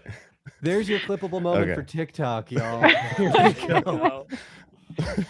Undiscovered Tolkien letter. We're all finding out about it right now. Yeah. So I've been reading a lot of Brandy Sandy lately. Okay. Same, dude. Same. All right. All right. So I have a letter dated December 24th, 1939. And I also was struck by this one when I read it because of the same reason Don was kind of. But anyways, it goes, "My dear Priscilla, I'm glad you managed to send me 2 letters, although you've been rather busy working. I hope your bingo family will have a jolly Christmas and behave themselves. Tell Billy, is that not the father's name, not to be so cross. They are not to quarrel over the crackers I am sending. I'm very busy, and things are very difficult this year owing to this horrible war. Many of my messengers have never come back. I haven't been able to do you a very nice picture this year. It is supposed to show me carrying things down our new path to the sleigh sheds. Paxu is in front with a torch looking most frightfully pleased with himself, as usual. There's just a glimpse, quite enough, of Polar Bear strolling along behind, and he is, of course, carrying nothing. There have been no adventures here, and nothing funny has happened, and that is because Polar Bear has done hardly anything to help, as he calls it, this year. Rot. I don't think he's been lazier than usual, but he has not been all well. He ate some fish that disagreed with him last November, and he was afraid he might have to go to the hospital in Greenland. But after living only on warm water for a fortnight, he suddenly threw the glass and jug out of the window and decided to get better. He drew the trees in the picture, and I'm afraid they are not very good. Best part of it, they look more like umbrellas. Still, he sends love to you and all your bears. Why don't you have polar cubs instead of bingos and koalas? He says. Why not? Give my love to Christopher and Michael and John when next you write. Love from Father Christmas. And then there's this picture. I'm just going to show my phone because that's what I'm reading off of. Look at that. Okay. So cute. Oh my gosh. Mm-hmm. It's kind of dark though. That first little message, his messengers haven't come back. Ugh. I know. Well, The PTO started early for them, huh? Yeah, but you can tell the kids that they're just off. They're off for the holidays. I did the math there. Priscilla's 10 years old. When that... Yeah, well, listen, you got to start them young. Yep. Life is full of, I mean, he had experienced so much loss by the time he was 10, so. That's true. That's a really good point. You know, he was like, if I had to do it, so do you, kids. I do it because I love you. Yeah. Not for preparing the you for the world. Ooh. But Max, that was one of the funniest things I think I've ever seen you do with the way of Can. That was perfect timing, perfect pacing. I'm incredibly grateful that you did that. So thanks. It's same. Yeah. Grade A. Yeah. Journey before destination. Journey before destination. Yeah. I hear, Tim is a fan. Oh yeah. I know Tim likes so I figured it'd work out well. I'm brand new to it. Brand new to the series. I know we're talking about Tolkien, but brand new. Oh. I never read Brandon Sanderson, but everybody keeps telling me to make Sanderson maps because I make these maps, and I'm just I have to read it first. I keep seeing him on TikTok. He's a real funny TikToker. I haven't read any of his books yet. Highly recommend. Highly recommend. They're very good. I keep hearing people say that this is like not Tolkien, but Brandon Sanderson should finish what the hell is George R.R. Martin's books, and I'm like, isn't Brandon Sanderson kind of Game of wholesome? Thrones? Yeah, like much more wholesome than ridiculous tonal shift for the two of them. Like it doesn't make any sense. He did. I mean, it would end a little bit better. Wheel of Time. Yeah, he did finish Wheel of Time with Robert Jordan. So he's the guy who's going to step in. What's that other guy who can't finish books? He wrote 2 of them, but can't finish. Patrick Rothfuss. You're talking about The Name of the Wind. Yeah, I'm still bitter about the that. Kingkiller Chronicles. Let's not bring that up. Let's get back to Tolkien. Yeah, Tolkien could at least finish a book. He finished some books, and then his son could finish the rest. So yeah, he before this turns into an author shit talking stream. Actually, guys, I just got a notification on my phone. There's another Tolkien book. They found more letters. They're really I do. Dude, they're gonna be publishing Tolkien forever. Can you They're just imagine, gonna keep though, another finding one? shit in his basement? Oh yeah. Yeah, yeah. I hope nobody Hilarious. publishes my emails or something after I'm Just gone. emails of airplane facts Yeah. with Max. Just me not responding is really it'd just be my inbox. Just like an I'm essay really about bad about which checking my Snap-on email. wrench It's you just should an use. archive Yeah. of just emails that say red. Right. Just rife with typos. I'm like, I don't know, man. No, but then you can do the thing that Tolkien did, and one of your kids can just put the picture of your email and then write, "This is what he would have said." Yeah, that's a good idea. Actually, yeah. I'm gonna give my kids my email and just have them start responding on That my kid. behalf. Yeah. Let me know how that Say whatever goes for you, want. Max. Yeah. I mean, I will. that's what I do. I Every will, time I yeah. respond to an email, I check in with my kid, being like, "Does this sound right?"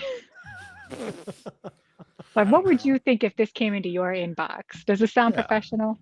Yeah, I'm gonna start being sponsored by Bluey or something with Honestly, if you could get a Bluey sponsorship, that would be awesome. Yeah. I do like Bluey. It's the Bluey's cool. music is fire. Truth be told. Yeah. Gas. Gas. Gas. But Who just said that? It's me. Sorry, my kids. They're gas good? I've been I saying don't know, 6, 7 yeah. or something, you know, whatever. Six. I have a middle schooler, dude. I'm just God. swimming in brain rot constantly. He tells me I'm chopped. He'll tell me I'm cooked. You know? My Chop kid and says cook. alpha and sigma. Yeah, I had to they ask love him that. what sigma meant the other day. It's a good thing, I think. I have Yeah. no idea. You No, got- because I was doing so. I was just like existing, and he's like, "Mom, that is so sigma." I'm like, "What the fuck?" As long as you're not skibbity. Just skibbity toilet. We got Yeah. Skibby or Ohio. Don't starting forget on that about thing. Ohio. Quite Oh. literally where I am, you know. That was Oh fun. no. Crazy. I'm so sorry. It's okay. We're the armpit. It's better than the New Jersey? crotch, Kaya. Right. That's what I call Florida, the crotch of the US. Hey, Wow. listen, I am here against my will, so Fair. yeah. Those are most Floridians. It's I- not the Floridians, it's the alligators. I wish it was the alligators. I wish it was. Praying for an alligator to take me. I'm actually not in Florida right now. I'm in Tennessee, and it's fucking Oh. cold. It's fucking cold up here. I hate it. It's my vibe. That's what I'm saying. No, love I it. brought a singular hoodie, and I was like, "Oh, this will be fine," because I looked at the thing and I saw high was 62, and I was like, "Okay, that's fine." I completely disregarded where it said the low was 30, Yep. and Oh, we no. landed at midnight. And then we get off the plane and we're walking to the rental car, and I'm like, I want to jump in traffic. It's so cold here. I love it though. It's my jam. How about we do another giveaway? Does that sound good? Yeah. More. Yeah. Okay, so this one is also pretty cool and has some contributions from at least one person who's currently on the stream. We've got Kaya, one of your fellowship t-shirts from Box Lunch. I think that was you. Oh, maybe No, that was wasn't Don. me. That was Don. Thanks, Don's the one that Don. gave the clothing. Oh, you're welcome. Yeah. Yes. Yeah. Absolutely. Very exciting. Very exciting I stuff. didn't forget. I do have that shirt though. I was like, are you live coercing him into giving something away? You're like, by the way, Yeah. Don's giving away that sword behind him too. Yeah, I heard. Yep. And all the No. Funkos. And his How dare you? Absolutely not. All the lightsabers.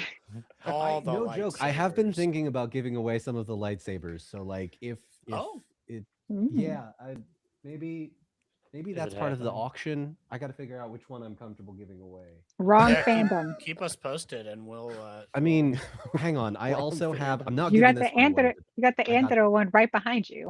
I'm not getting. Right. Hey, Kaya. Don, think of Tim's children.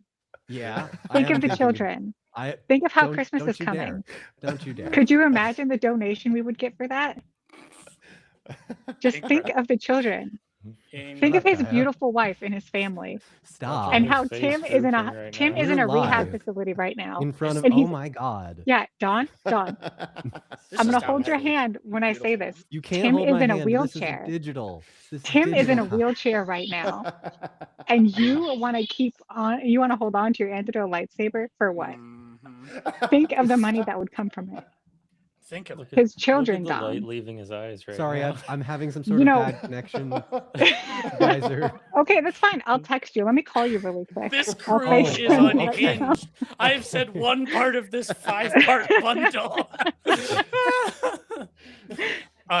We've just got, no big deal. Another thing from Donato Giancola, one of his amazing art prints of Zurich Ziegel, just casually. No, nothing big there at all. Sick. Another Histories of Middle Earth, kind of the end of the Third Age, oversized paperback. And then this was a really cool contribution. The Magic the Gathering LOTR starter kit, which is 2 playable right out of the box decks. If you've never played Magic, it's a really cool gift. If you have played Magic, it's a fun little experience there. It's pretty cool. And I hope this person's in the US. Otherwise, we're going to have to talk because that print can only go to the US. Erica H. Congratulations, Erica. Hell yeah. Congrats, Erica. Okay. Tim Magic. is Yes, me Simon. now, too. Yep. Tim Is he texted telling me, you to think of his kids? He's told me to think of the kids. children. Think of the children. Think of the children. Like when you think of Tim's kids, think of think of the 2 kids in 2 Towers where Morwen had to put them on a horse and send them to Helm's Deep. Think Why of would that. you do this to me? Where is Mama? Why would you do... Okay, Where's fine. Mama? I do. Okay, hang on. I was gonna say, yeah, if those kids can had give a away- lightsaber, Helm's Deep probably would have been better. Where was Just Gondor? think of little Eothed and Freda. They could have used that Andro lightsaber on the horse. Incredible. And right now, that's Tim's kids. Except for it's on Tim's wheelchair. His wheelchair, Don. With all of the screws in his leg. Do you have screws in your leg? I bet you don't. Wow. Got okay. him. I will say, I've never thought until this moment about mounted cavalry with lightsabers, and it's an interesting one, and I'm into it. Yeah, I feel like a lot of That's pretty problems could be sweet. solved if we had mounted cavalry with lightsabers. Yeah. Most of them. Where just- were the you Jedi when the figure, right? West Fold fell? True. Oh no. Belmont got him. Oh. Oh Holy my crap. God. Can we Holy pin comments still? Do we have that ability? No, someone post that on Tumblr. That sounds like something we would read there. Wait, That but is a like good if you're Tumblr. talking about power scaling, like a though, I tattoo. don't think the Jedi could hold a candle to like the descendants of Numenor, even if they had lightsabers. They could No, try. So true. So true. Just saying. Did I ever tell you guys about my Lord of the Rings Star Wars crossover? Oh God. I just, No, I right? basically This made is it the so that perfect time for it. Yeah, Anduril literally. is Beskar, and there's the Sith hiding underneath Mount Doom, waiting for the right time. I was gonna turn it into like a Dungeons and Dragons thing, but it never fermented. But now I'm You know what you thinking should have done? You should have wrote a book, kind of like how you did recently. Did you Wow, actually all write right, the well, I'll book get and right just on that. published your current book to get this published? That was it. The long con. Honest, yeah, no, you The publish the long first con. book to get the second book Yeah. to get the third Yeah. book, and Yep, suddenly I'm yep. James Patterson. There you go. Exactly. Got to release the first book to warm people up to you, get to know you as an author. Mhm. I mean, Perfect. Big if I true. write in a journalistic style to a 6th or 7th grade level, so there's Oh, that's Yeah. perfect. That's like the country's average reading level, so you're fine. yeah. My Yeah. my niche audience is literally everyone in the country. What Yeah. could possibly You go can you wrong? can send it to my kid and Max's kid. They'll review it for you. Yeah, because I won't be No able to read joke? it. That's above That sounds me. awesome. That's above me. If you put pictures on it, I'll read it. There are I do pictures in need it actually. pictures. There's a picture of a dragon and a couple of others scattered throughout. Some Which Lothlorien one? names. You've already Uh, written. We're talking about the book that you're going to write, not the one that you've already written. Oh. Well, then I'll have Wow. to include Wow. Don't get sassy with me. I'll include dragons. I'll include some dragons. Anyway, we were talking about something Yeah, there's before a this. there's. I think. I believe we were talking about here, letters guys? from Father Christmas. We were talking Why about are we letters from here, Father though? Christmas. Tim, Let's- right? Did you? Yeah, Tim. we're here for. We're Didn't here you for set the this Tim. up, man? Tim and the children. It's all I gone don't to know. shit.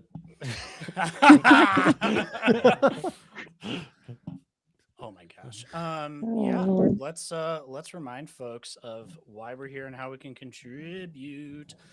So there's a GoFundMe link on the screen. There's a lamp on the screen. There's a book on the screen. All of these things and more are available for auction and or giveaway. We've got the GoFundMe link, like I said. Here is the link to bid on that lamp, as well as some other amazing things. We've got a sword. We've got a sun catcher, which is really gorgeous. Go check it out. There's some really cool things. As Simon Sage just said in the chat, such lamp. Much wow.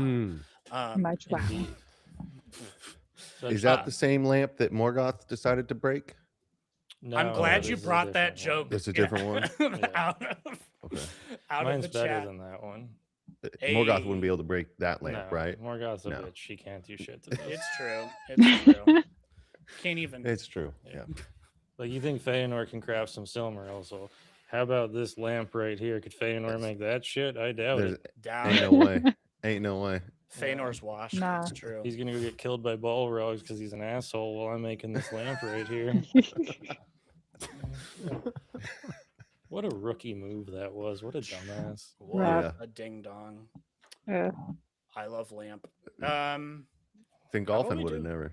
No, Fingolfin would have never. He would never. Never. Oh, here we got another artist and amazing creator in this stream. We got Hey. Tom Ooh, hi, Racine. Hello, hello. Tom Racine. Hey, man! Oh my God! I mean, this is like royalty.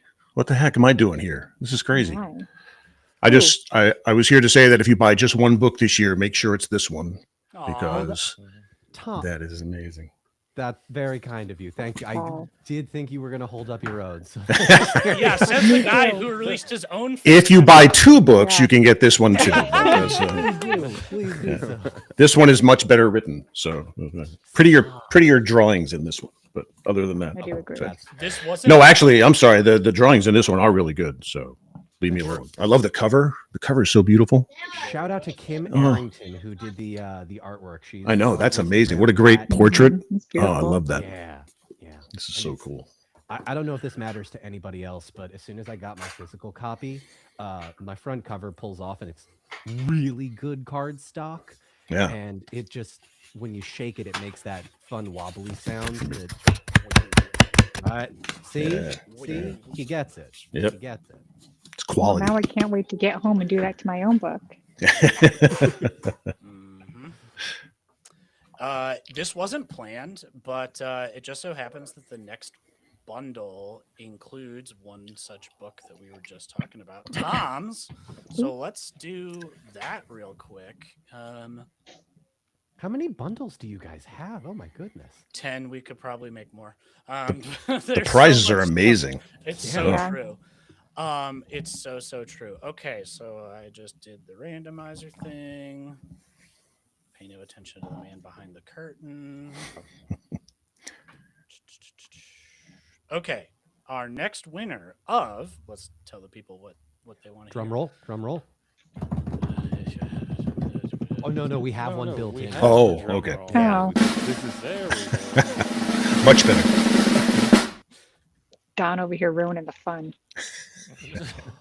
One more. I mean, we got so much apparel from folks, so I think the rest of the bundles all include at least a T-shirt. But so we've got another T-shirt or hoodie to be determined based on your needs from Middle Earth Companion. Thank you so much, Pedro. A copy of Doomed to Die. Want to hold that up, Tom? Want to hold that up? Nope, sorry. Tom. There you go. There you go. A copy of The Fellowship of the Ring in paperback form, as well as a Rings of Power Amazon Alexa. Ooh. That's a thing. Yeah. You remember you did that, right, Don? I did. Yeah. Yeah. That's my little Palantir thing that arrived in the mail. I'm like, what on earth is this? Oh my God. Okay. Oh yeah. Pretty crazy. Pretty crazy. Yeah, no. So that's so awesome. And I didn't say the winner yet. That is Rebecca Dunn. Congratulations, Rebecca. Woo, woo, woo, woo, woo. 6-7. No. No. Oh, please don't do that. I'm sorry. It's literally because I was looking at bundles 6 and 7. This was bundle 8. Oh. That's hilarious. There we go. I know I'm funny. We're sometimes. legally obligated to do this. I'm so glad my kids are older. Yeah. Yeah. Oh yeah. Yeah. Oh yeah. Okay. Y'all jokingly mentioned if I need a restroom break. Kaya, do you mind taking the helm for the next 2 readings real quick while I Hell yeah, I can. Perfect. BRB. Make sure you turn your mic off. Again. Oh goody. He left. He's gone. All right, guys. Everyone start chanting Grand in the chat. Give him something to come back to. I actually don't know how to host. I really should have watched their tutorial video yesterday. I had this planned. I should have made a script or something. I've never done this before. We're hanging out. We're just doing whatever. Heck, Max was talking about Zeth Sun Villano from King Killer Crown. You could do whatever you want. Pull out. That's true. Pull out your other favorite book or video game or whatever. Does Tom have a letter to read? I'm pointing at Tom on my screen. I don't know if anyone. Tom's right here on my screen. I'm down. Okay. You're down there for me, so up there. This is just like a weird version of the Brady Bunch. That's right. The Brady Bunch with Grandpa, apparently. I don't know what the heck. The chat is full of. I guess you qualify as Alice. Hell in this yeah. case, just a little gender bent. Keep the Grand going until Nick gets back.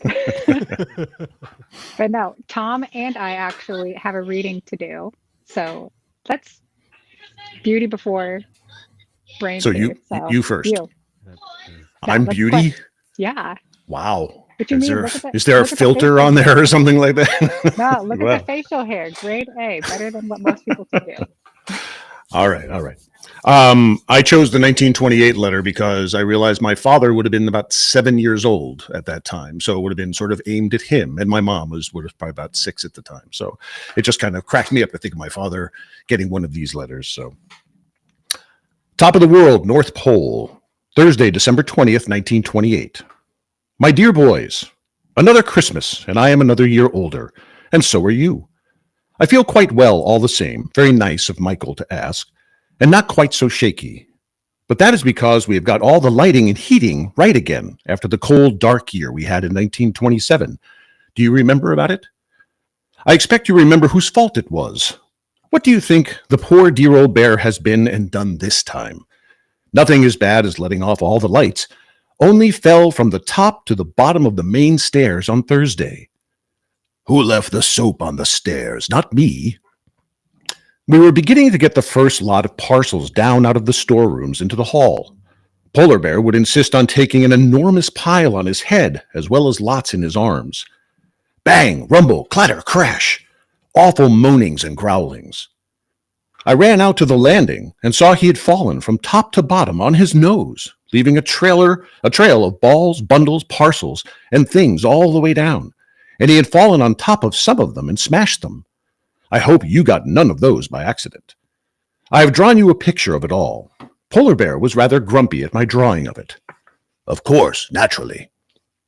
He says my Christmas pictures always make fun of him, and that one year he will send one drawn by himself of me being idiotic. But of course, I never am, and he can't draw well enough. Yes, I can. I drew the flag at the end. He joggled my arm and spoiled the little picture at the bottom of the moon laughing and Polar Bear shaking his fist at it. When he had picked himself up and ran out of doors and wouldn't help clear up because I sat on the stairs and laughed as soon as I found out there was not much damage done. That is why the moon smiled. But the part showing Polar Bear angry was cut off because he smudged it. Anyway, I thought you would like a picture of the inside of my new house for a change. The chief hall is under the largest dome, where we pile the presents, usually ready to load on the sleighs at the doors. Polar Bear and I built it nearly all ourselves and laid out all the blue and mauve tiles. The banisters and roof are not quite straight. Not my fault. Father Christmas did the banisters. But it doesn't really matter. I painted the pictures on the walls of the trees and the stars and the suns and the moons. Then I said to Polar Bear, I shall leave the frieze, Frieze, to you. He said I should have thought there was enough frieze outside, and your colors inside, all purpley, gray, bluey, pale greeny, are cold enough too. I said, don't be a silly bear. Do your best. There's a good old Polar.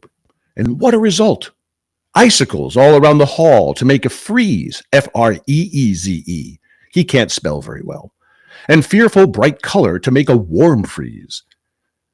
Well, my dears, I hope you like the things I am bringing. Nearly all you asked for and lots of other little things you didn't, which I thought of at the last minute.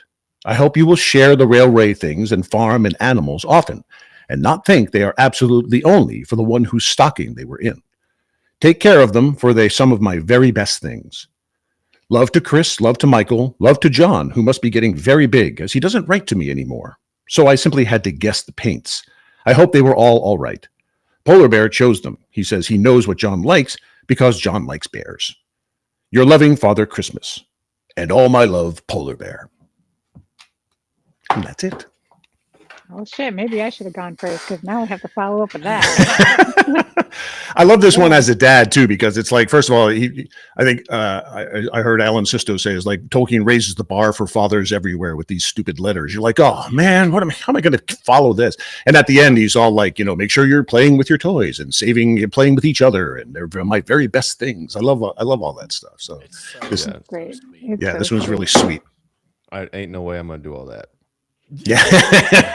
See, I do something similar, but it's not every Christmas. It's every year on my kid's birthday. I have an email, and then I just write something to him with how the year's gone, and I send it to him. That's very smart. That's awesome. Love that. That's a good idea. We said it in chat, but I just want to say it out loud. We are officially over 20K in donations. Hey. Yes. So incredible and so appreciated. Thank you all so much.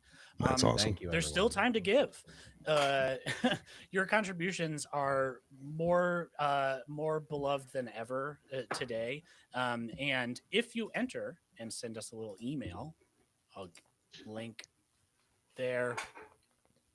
And you can send us an email here to contribute and then be entered to win one of our bundles. And then we also have some bonus gifts. New Beta Do Beta of TikTok fame is actually giving away seats to one or both of his classes that he's doing with Signum University in the start of the new year. The first 10 people that ask for one will receive it, and there's still a few slots available. So even if you don't win a bundle, feel free to send us your donation, and if there's spots available still, we'll get you signed up for those. No problem at all.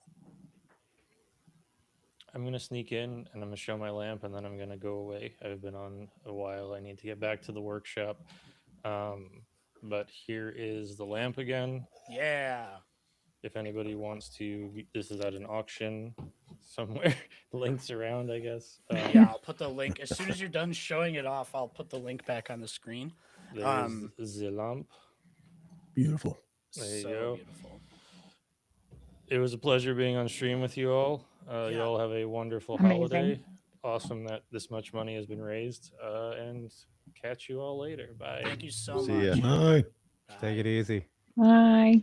Oh, I love that so much. Like he was I haven't actually mentioning, looked at these. we've got the auction link now up on the screen, where you can bid on that lamp. We've got a sun catcher from who is it from? ABJ Glassworks. Oh, which, ABJ Glassworks. yeah, Ashley, Oh, amazing stuff. Love her stuff. Yeah. I have a leaf of Lorien right there on my window. Oh, nice, Very nice. nice. Yeah, I have the Sauron and Batador one. Oh, It's crap! beautiful. Truly, just so talented and amazing stuff. Yeah. Yeah. I'm blown away. I wish I was eligible for this, but ethics and all. We've also got we haven't shouted this one out in a minute. Mike Irish Croat on TikTok is Croat. Apologies, Mike. Has one of the swords from the movies, a display sword available for bidding upon too. So head to that link that I'll put up again. Are we able to fight some of the people who win these things? I mean, it's only fair in the Thunderdome that is the United States I think now. Well, now we're gonna have like the U.S. Hunger Games next year, apparently. Hell yeah, hell yeah. So I volunteer myself as tribute, as it were. I don't think there are going to be swords in that one, though. You got to bring your own. Yeah, you gotta bring your own. David, it's BYOS. What's up, David? Bring your own sword. How's it going on? Again. Hello. I'm gonna have to bow out as well for now, but I will be back later, and I can pop in if anybody wants. I could even sing Mariah Carey's "All I Want for Christmas Is You." Wow. Later. I'll be back for that. Ads, so we don't care about. Don't tease us like that. Do it now. Right. I'm gonna be fine. All right. I'm gonna bounce out for now, but thanks everybody, and thank you everybody who's been supporting Tim and his family during this time and everything. Thank you. But Thank I you, will Max. be back later, and I'll be lurking around in the chat too. So Awesome. I'll be around. Thanks so much, All man. right. Thank you, man. See you later, Max. Bye. Yeah. Okay. Absolute legend, that man. Truly. We are blessed by all of y'all's presence. Who's next, Kaya? Kaya. Me. It's Kaya. Me. I'm hanging out to hear Kaya. Come on. Oh, goody. Hang on. Let me pull it up in one moment. I did like the story of Alrighty. the Florida girl in 30 degrees. I'm sorry. It's fine. I will survive, I suppose. Okay. So I got letter from the year 1923. My dear John, it is very cold today, and my hand is very shaky. I am 7 years old on Christmas Day. Lots older than your great-grandfather, so I can't stop the pen wobbling. But I hear that you are getting so good at reading that I expect you will be able to read my letter. I send you lots of love, and lots for Michael too, and lots bricks too, which are called that because there are lots more for you to have next year if you let me know in good time. I think they are prettier and stronger and tidier than pick-a-bricks, so I hope you will like them. Now I must go. It is a lovely fine night, and I have got hundreds of miles to go before morning. There is such a lot to do. A cold kiss from Father Nicholas Christmas. Oh, cute. So cute. cute. Oh, I love that. I will say he was wrong about the lots bricks being better than pick-a-bricks, but you know. Is this like the Legos versus Duplo or Mega Blocks? I guess, yeah. Mega No, Bloks. it's like Duplo is owned by Lego, I'll have you know. Yeah. it's like Duplo versus Mega Blocks. Yeah, there you go. What was the other one that was as a kid for Legos? Like I think it's European as well. Not Not Lincoln Logs. Logs. I thought Lincoln They're like Logs too, but They kind of look like the Sims, or like kind of like thin stick figure. They're also made out of wood. Playmobil. That's what. Oh, yeah, Playmobil. yeah. Yeah. Man, there you go. Throwback. Now I'm all nostalgic. Make me feel old. I can't believe you guys know what Lincoln Logs are. What the heck? Wow. Oh yeah. Well, We had I'm Lincoln impressed. Logs when we were kids. Yeah. Now, You know, now if they you were- ask my kid what a Lincoln Log is, Yeah. he will not just to, call me old. Not to make it even worse, but the Lincoln Logs were at my grandmother's house, and whenever I would go over there, I would play with the Lincoln Logs. It's because they last forever. I mean, they're just you hand them down 6 generations later. You know, these are the Lincoln Logs of Isildur. I passed them to you. Incredible. Instead I of the saw- ring being a sealed door, it's just There Lincoln you Logs. go. That's what they built Edoras out of. You know, it's Yeah. Oh, there you go. Yeah, that's what the foundations of Matador are. yeah. Can't break those down. Quick answer to a question in chat. The bidding for the auction. TBD. We want to give folks a chance to really. We haven't been promoting that one as much, so it's going to close in a few days. Want to just make sure people have a chance to bid. Entries for the giveaways for today will close. I'm going to give myself 10 minutes to get the last entries added when we're here. So they'll close at 3:50 Eastern. The stream ends at 4, so I'll have a chance to add those last couple of folks in for a chance to win. We've got 2 more bundles, so going to be a little bit before we announce another one, just because I want to make sure we have plenty of time for chatting and reading. But thank you all so much for your contributions thus far. Here is that link again to join if you're so inclined. And if you want to be entered in for a chance to win one of the last 2 bundles, as well as a chance to get signed up for one of New Beta Do Beta's classes that he's doing with Signum University at the start of the new year, please go to that link that was just on the screen and then send us a copy of your receipt, screenshot, forward the email, however you want to do it, to voicesofarda@gmail.com. We'll get you added to the list, and you'll have a chance to be drawn and get a chance to win one of these amazing prizes.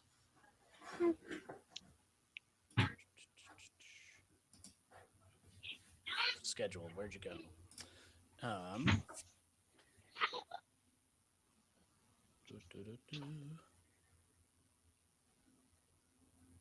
David, do you want to read again? Yeah, sure. Cool. I'm going to be reading from, is it letter 1933? I believe it's the first one still for 1933. Yeah. Yeah. So continuing off from that first one we did for 1932 with the Goblin Wars, with the Red Gnomes and all that. So near North Pole, December 2nd, 1933. Dear people, very cold here at last. Business has really begun, and we are working hard. I've had a good many letters from you. Thank you. I've made notes of what you want so far, but expect I shall hear more from you yet. I'm rather short of messengers. The goblins have, but I haven't time to tell you about our excitements now. I hope I shall find time to send a letter later. Give John my love when you see him. I send love to all of you, and a kiss for Priscilla. Tell her my beard is quite nice and soft, as I have never shaved. 3 weeks to Christmas Eve.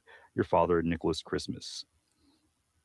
And then, cheer up, chaps. Also chaplet, if that's the feminine. The fun's beginning. Yours, Polar Bear.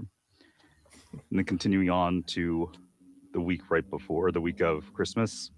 Cliff House near the North Pole, December 21st, 1933. My dears, another Christmas, and I almost thought at one time in November that there would not be one this year. There would be the 25th of December, of course, but nothing from you, from your great, etc. grandfather at the North Pole. Goblins. The worst attack we have had for centuries. They have been fearfully wild and angry ever since we took all their stolen toys off them last year and dosed them with green smoke. Remember the red gnomes? Promised to clear all of them out. There was not one to be found in any hole or cave by New Year's Day, but I said they would crop up again in a century or so. They have not waited so long. They must have gathered their nasty friends from mountains all over the world and been busy all the summer while we were at our sleepiest. This time we had very little warning. Soon after All Saints' Day, Polar Bear got very restless. He now says he smelt nasty smells, but as usual he did not say anything. He says he did not want to trouble me. He really is a nice old thing, and this time he absolutely saved Christmas. He took to sleeping in the kitchen with his nose towards the cellar door, opening on the main stairway down into my big stores. One night, just about Christopher's birthday, I woke up suddenly. There was squeaking and spluttering in the room and a nasty smell in my own best green and purple room that I had just done up most beautifully. I caught sight of a wicked little face at the window. Then I really was upset. For my window is high up above the cliff, and that meant there were bat-riding goblins about which we haven't seen since the Goblin War in 1453 that I told you about. I was only just quite awake when a terrific din began far downstairs in the store cellars. It would take too long to describe, so I've tried to draw a picture of what I saw when I got down, after treading on a goblin on the mat. Only there was more like 1,000 goblins than 15, says Polar Bear. But you'd hardly expect me to draw 1,000. Polar Bear was squeezing, squashing, trampling, boxing, and kicking goblins sky high and roaring like a zoo, and the goblins were yelling like engine whistles. He was splendid. Say no more. I enjoyed it immensely, said Polar Bear. Well, it is a long story. The trouble lasted for over a fortnight, and it began to look as if I should never be able to get my sleigh out this year. The goblins had set apart of the stores on fire and captured several gnomes who sleep down there on guard before Polar Bear and some more gnomes came in and killed 100 before I arrived. Even when we had put the fire out and cleared the cellars and house, I can't think what they were doing in my room unless they were trying to set fire to my bed. The trouble went on. The ground was black with goblins under the moon when we looked out, and they had broken up my stables and gone off with the reindeer. I had to blow my golden trumpet, which I have not done for many years, to summon all my friends. There were several battles every night. They used to attack and set fire in the stores before we got the upper hand, and I'm afraid quite a lot of my dear elves got hurt. Fortunately, we have not lost much except my best string, gold and silver.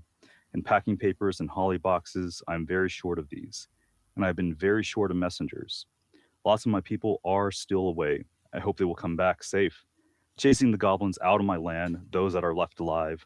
They have rescued all my reindeer. We are quite happy and settled again now and feel much safer.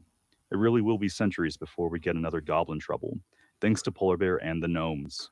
There can't be very many left at all.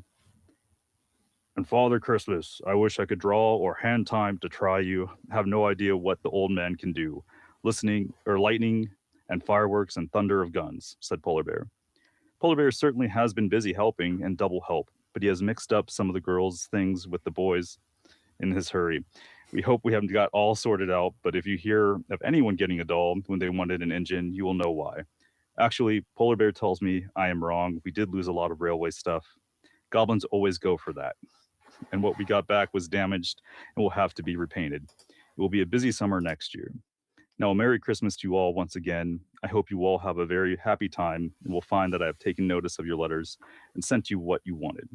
I don't think my pictures are very good this year, though I took quite a time over at least 2 minutes. Polar Bear says, I don't see that a lot of stars and pictures of goblins in your bedroom are so frightfully merry. Still, I hope you won't mind. It is rather good of Polar Bear, kicking really. Anyway, I send lots of love. Yours ever and annually, Father Nicholas Christmas. And then there's a photo of Polar Bear, oh God, Boulder, kicking out some of the goblins as well. I love those action shots so much. Like they're so funny and really evocative. I also love how he says he doesn't have he hopes there won't be another problem with the goblins, and then again in 1941 it's like, oh no, more problems with the goblins. You're never gonna believe this, guys. Yeah. Does anybody else want Peter Jackson to film that? I mean, what an amazing, wouldn't that be great? I was like action Santa, like he's downplaying it all. He says, he literally says, well, we've been going at it for a fortnight. So, I mean, that's just 14 days of in the trenches. You know, I mean, there's so much you could do with this. Be an 80s action film. This would be so cool. It'd be one way to actually get the Noldor inside. Yeah. The movies too. You get the red gnomes and the goblin wars. I mean, technically the Feanorian star is on one of the letters of Father Christmas as well in one of the illustrations. So. There we go. Oh my God. Incredible. And they won't be killing other elves either. They'll be killing actual goblins. This is the next great animated series waiting to happen. Right? Yeah. War of Rohirrim was awesome, and so let's get this as the next animated Father Christmas, like you've never seen him before. Yeah, and we might actually get our actual bear, destroying goblins, unlike the Hobbit movies. Who plays the bear though? What actor plays the bear is the real. We get question. Tom to narrate the whole thing. What actor? I don't know. Is Sam Shepard still alive? I like his voice. Oh my God! Speaking of Miranda. Hey, Miranda! Yeah, let's go, Miranda. Yay! Hello. Hello. You sound Sorry, great. I'm trying to mute. I knew you were gonna worry about that, so you sound good. Good, thank you. I hope so. I finally kind of figured it out. We got SoCal Aquende up here on my screen. All three SoCals. 3 of us are represented. Yeah. I feel like you're making fun of me since I have no friends in Florida. You are an honorary member always. That's exactly. Oh, all of you. My, Anytime my you come to cat also wants to come to join our Silicon. stream. Oh, Hi, Rolly. Rolly. Hi, Rolly. We picked out a letter for Rolly, right? He's going to read. Yeah, he's been really excited about it. No stage fright at all. No, look at him. Steal the show. This is no longer for Tim.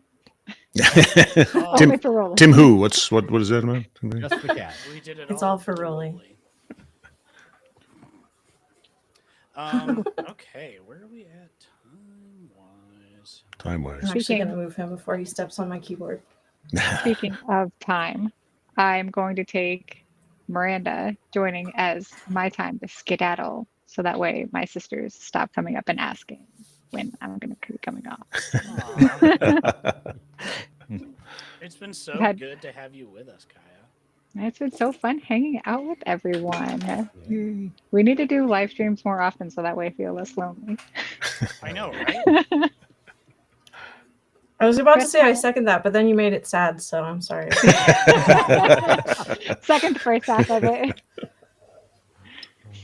But have a great rest of the stream. I'm going to see if I can stay in chat depending on if my family makes me busy. But don't forget, everyone, keep donating. Yes. Everyone show their love for Tim. Thank you for the shout out. I'll use that as an opportunity to put the link back on screen. Head over to the GoFundMe to support Tim and his family in this time of need. It's been so amazing to see the outpouring of love and generosity from y'all, and I am just so impressed. We are at drum roll. I don't have time to click the button. We are at $20,176 donated. Wow. Amazing. That is so incredible. That's amazing. Just a quick plug again for the giveaways. We've got folks, you're able to receive one of our amazing bundles of giveaway items, some of which were donated by folks you're seeing on screen right now. Those things will be available if you donate before the end of this stream, which is 4 p.m. Eastern. Actually, shoot for like 3:50 p.m. Eastern, because I need time to make the spreadsheet do its thing. But in any case, if you would like to receive the chance of getting a giveaway, email a receipt of that donation to voicesofarda@gmail.com. And we'll get you added in the drawing for a giveaway. And then if you aren't able to participate in that, but you see an item that you would really like, we do have a silent auction going on. As was noted in the chat, it is not closing today. This is going to stay open. And so feel free to go ahead and bid on some awesome items, just like Lehigh Valley's lamp that he was on and showing us a few times throughout the stream. We've got a cool display sword. We've got some amazing glass for art from ABJ Glassworks. It's all so cool, so amazing, and we're so happy that folks were willing to contribute all of that to this amazing cause. Amazing. Okay, Bye, well, I'm Kaya. going to get off here. Bye, Kaya. I love Bye, you. Kaya. Bye, Kaya. Bye. Merry Christmas. Okay, perfect. We had one more pre-recording, I think. Two more actually, but yeah, we'll do this one next. Okay, so actually somebody else who is in the giveaways in a little bit here, Shire Folktales, joining us all the way from Australia, was generous enough to give us a pre-recorded reading of the letters from 1937. So I'm going to go ahead and share my screen. It's not going to share the video, so I'm glad y'all can hear it at least. I have given up all hope. Abandon all hope, ye who enter here. So, all right. Let me know if everyone could mute for this, just so there's no background noise interrupting it. I will get this screen share going.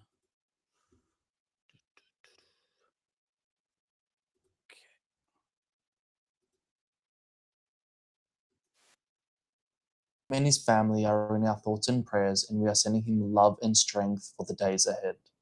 I will be reading to you the letter from 1937.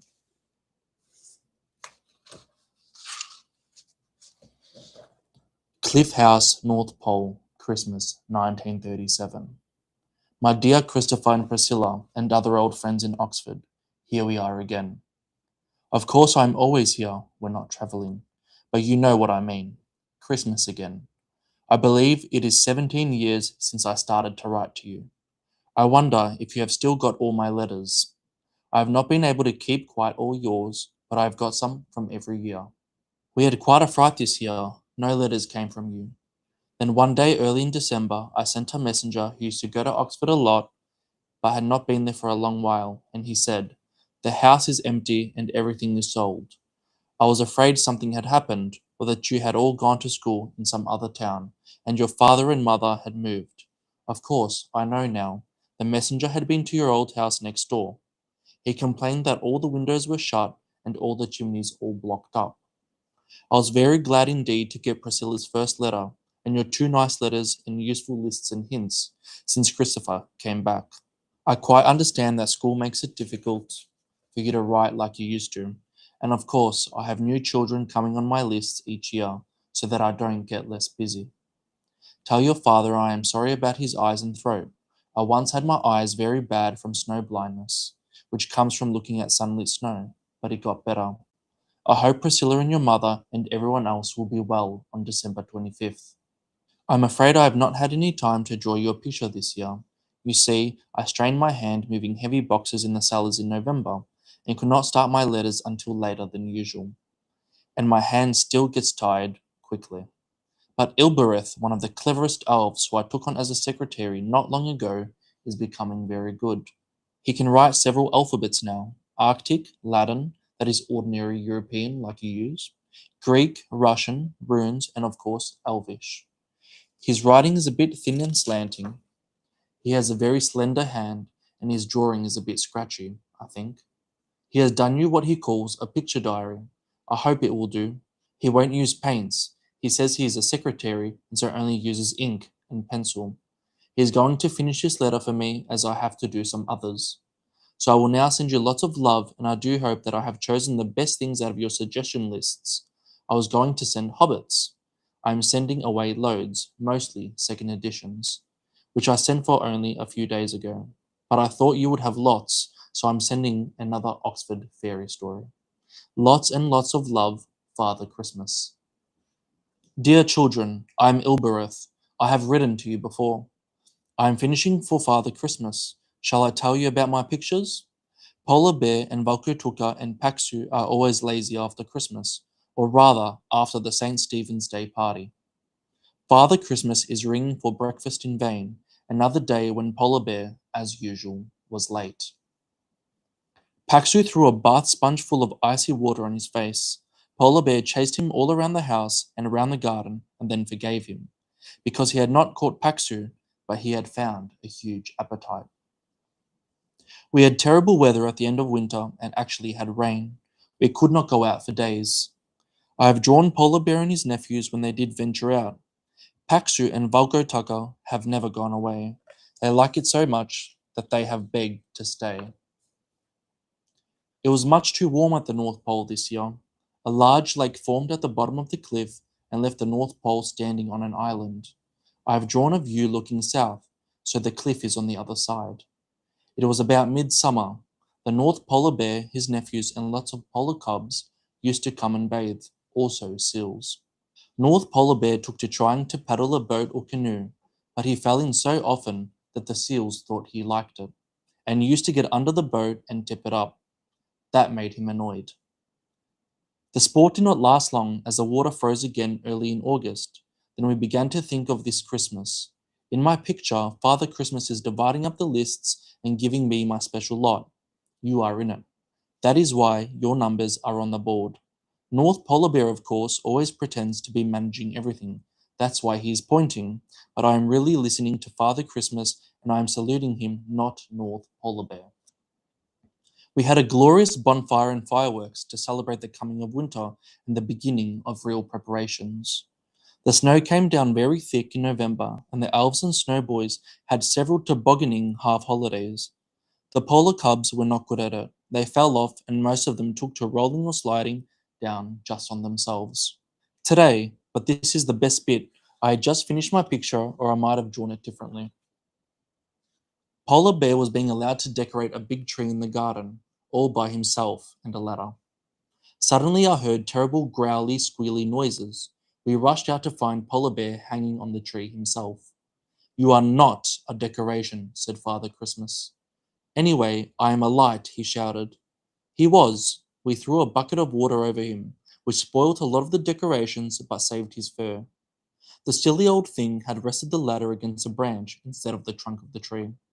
Then he thought, I will just light the candles to see if they are working, although he was told not to. So he climbed to the tip of the ladder with the taper. Just then the branch cracked. The ladder slipped on the snow and Polar Bear fell into the tree and caught on some wire, and his fur caught on fire. Luckily he was rather damp or he might have fizzled. I wonder if roast polar is good to eat. The last picture is imaginary and not very good, but I hope it will come true. It will, if Polar Bear behaves. I hope you can read my writing. I try to write like dear old Father Christmas without the trembles, but I cannot do so well. I can write Elvish better. That is some, but Father Christmas says I write even that too spidery, and you would never read it. A very Merry Christmas to you all. Love, Ilbereth. That is runic, a big hug and lots of love. Enormous thanks for letters. I don't get many, though I work so hard. I am practicing new writing with a lovely thick pen, quicker than Arctic. I invented it. Ilbereth is Czechia. How are the bingos? A Merry Christmas, North Polar Bear.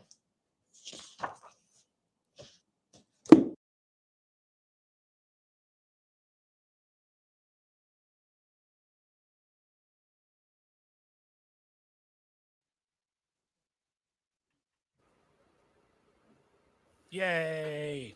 All right. That was such a nice video. Yeah. Like his Christmas tree in the background, it looks great. I know, well done.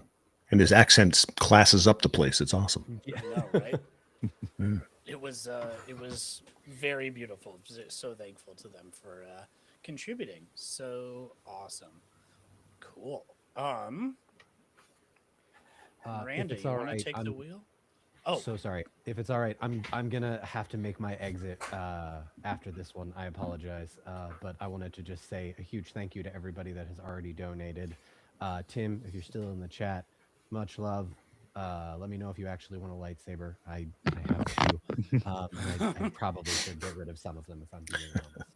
But yeah, I gotta go on to my next thing. And sending you all so much love. And shout out to the Voices of Arda folks for organizing this. It's really cool to see the Tolkien community come together like this. This is, I think, a testament not just to what the professor did, but what we did to sort of carry on his legacy in the community that we're building around it. So thank you all for doing this. And I will see you all during the next whatever live stream we do for whatever fun thing we're doing. Thanks so much, Don. Nice seeing you, Don. Thanks for joining us, Don. See you later, Don. Yeah, of course. Thank you, guys. Have a good one. Bye. Awesome. Miranda, so good to see you.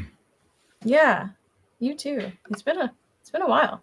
It's been a while. The last time we saw each other, it was really cold. Also. Yeah. March. That's true. Yeah, these Tom and David I just saw. So really, you're the most exciting thing here, Nick. Yeah, we're old news, man. That's True. Yeah. Did I see y'all got a smile up and running for SoCal? Yeah.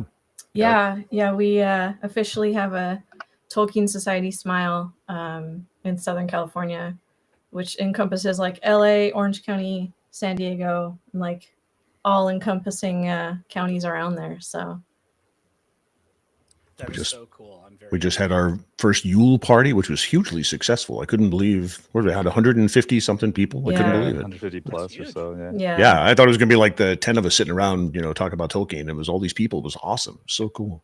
Oh, that's so cool, actually. Oh man, I love that. That's Yeah. awesome. It was fun. Very envious. Yeah, Miranda, do you want to go ahead and do your reading, and then we'll do our penultimate bundle giveaway announcement? Yeah, I'm for just glad sure. I got to say penultimate. It's always good It's we a can work rare- that in. a rare Yeah. thing to get to say that. Yeah, one of my favorite words. Oh yeah.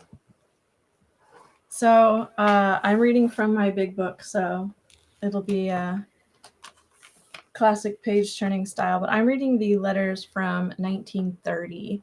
And there are two letters from 1931. It's quite short. So November 28th, 1930. Father Christmas has got all your letters. What a lot, especially from Christopher and Michael. Thank you, and also Reddy and your bears and other animals. I am just beginning to get awfully busy. Let me know more about what you specially want. Polar Bear sends love. He's just getting better. He has had whooping cough. Father Nicholas Christmas. So that's like a little short one that he sent. And then Top of the World, North Pole, Christmas 1930. Not finished until Christmas Eve, 24th December. My dears, I have enjoyed all your letters. I am dreadfully sorry there has been no time to answer them. And even now, I have not time to finish my picture for you properly or to send you a full long letter like I meant to. I hope you will like your stockings this year. I tried to find what you asked for, but the stores have been in rather a muddle. You see, the polar bear has been ill. He had whooping cough first of all. I could not let him help with the packing and sorting, which begins in November, because it would be simply awful if any of my children caught polar whooping cough and barked like bears on Boxing Day. So I had to do everything myself in the preparations. Of course, Polar Bear has done his best. He cleaned up and mended my sleigh and looked after the reindeer while I was busy. That is how the really bad accident happened. Early this month, we had a most awful snowstorm, nearly 6 feet of snow, followed by an awful fog. The poor polar bear went out to the reindeer stables and got lost and nearly buried.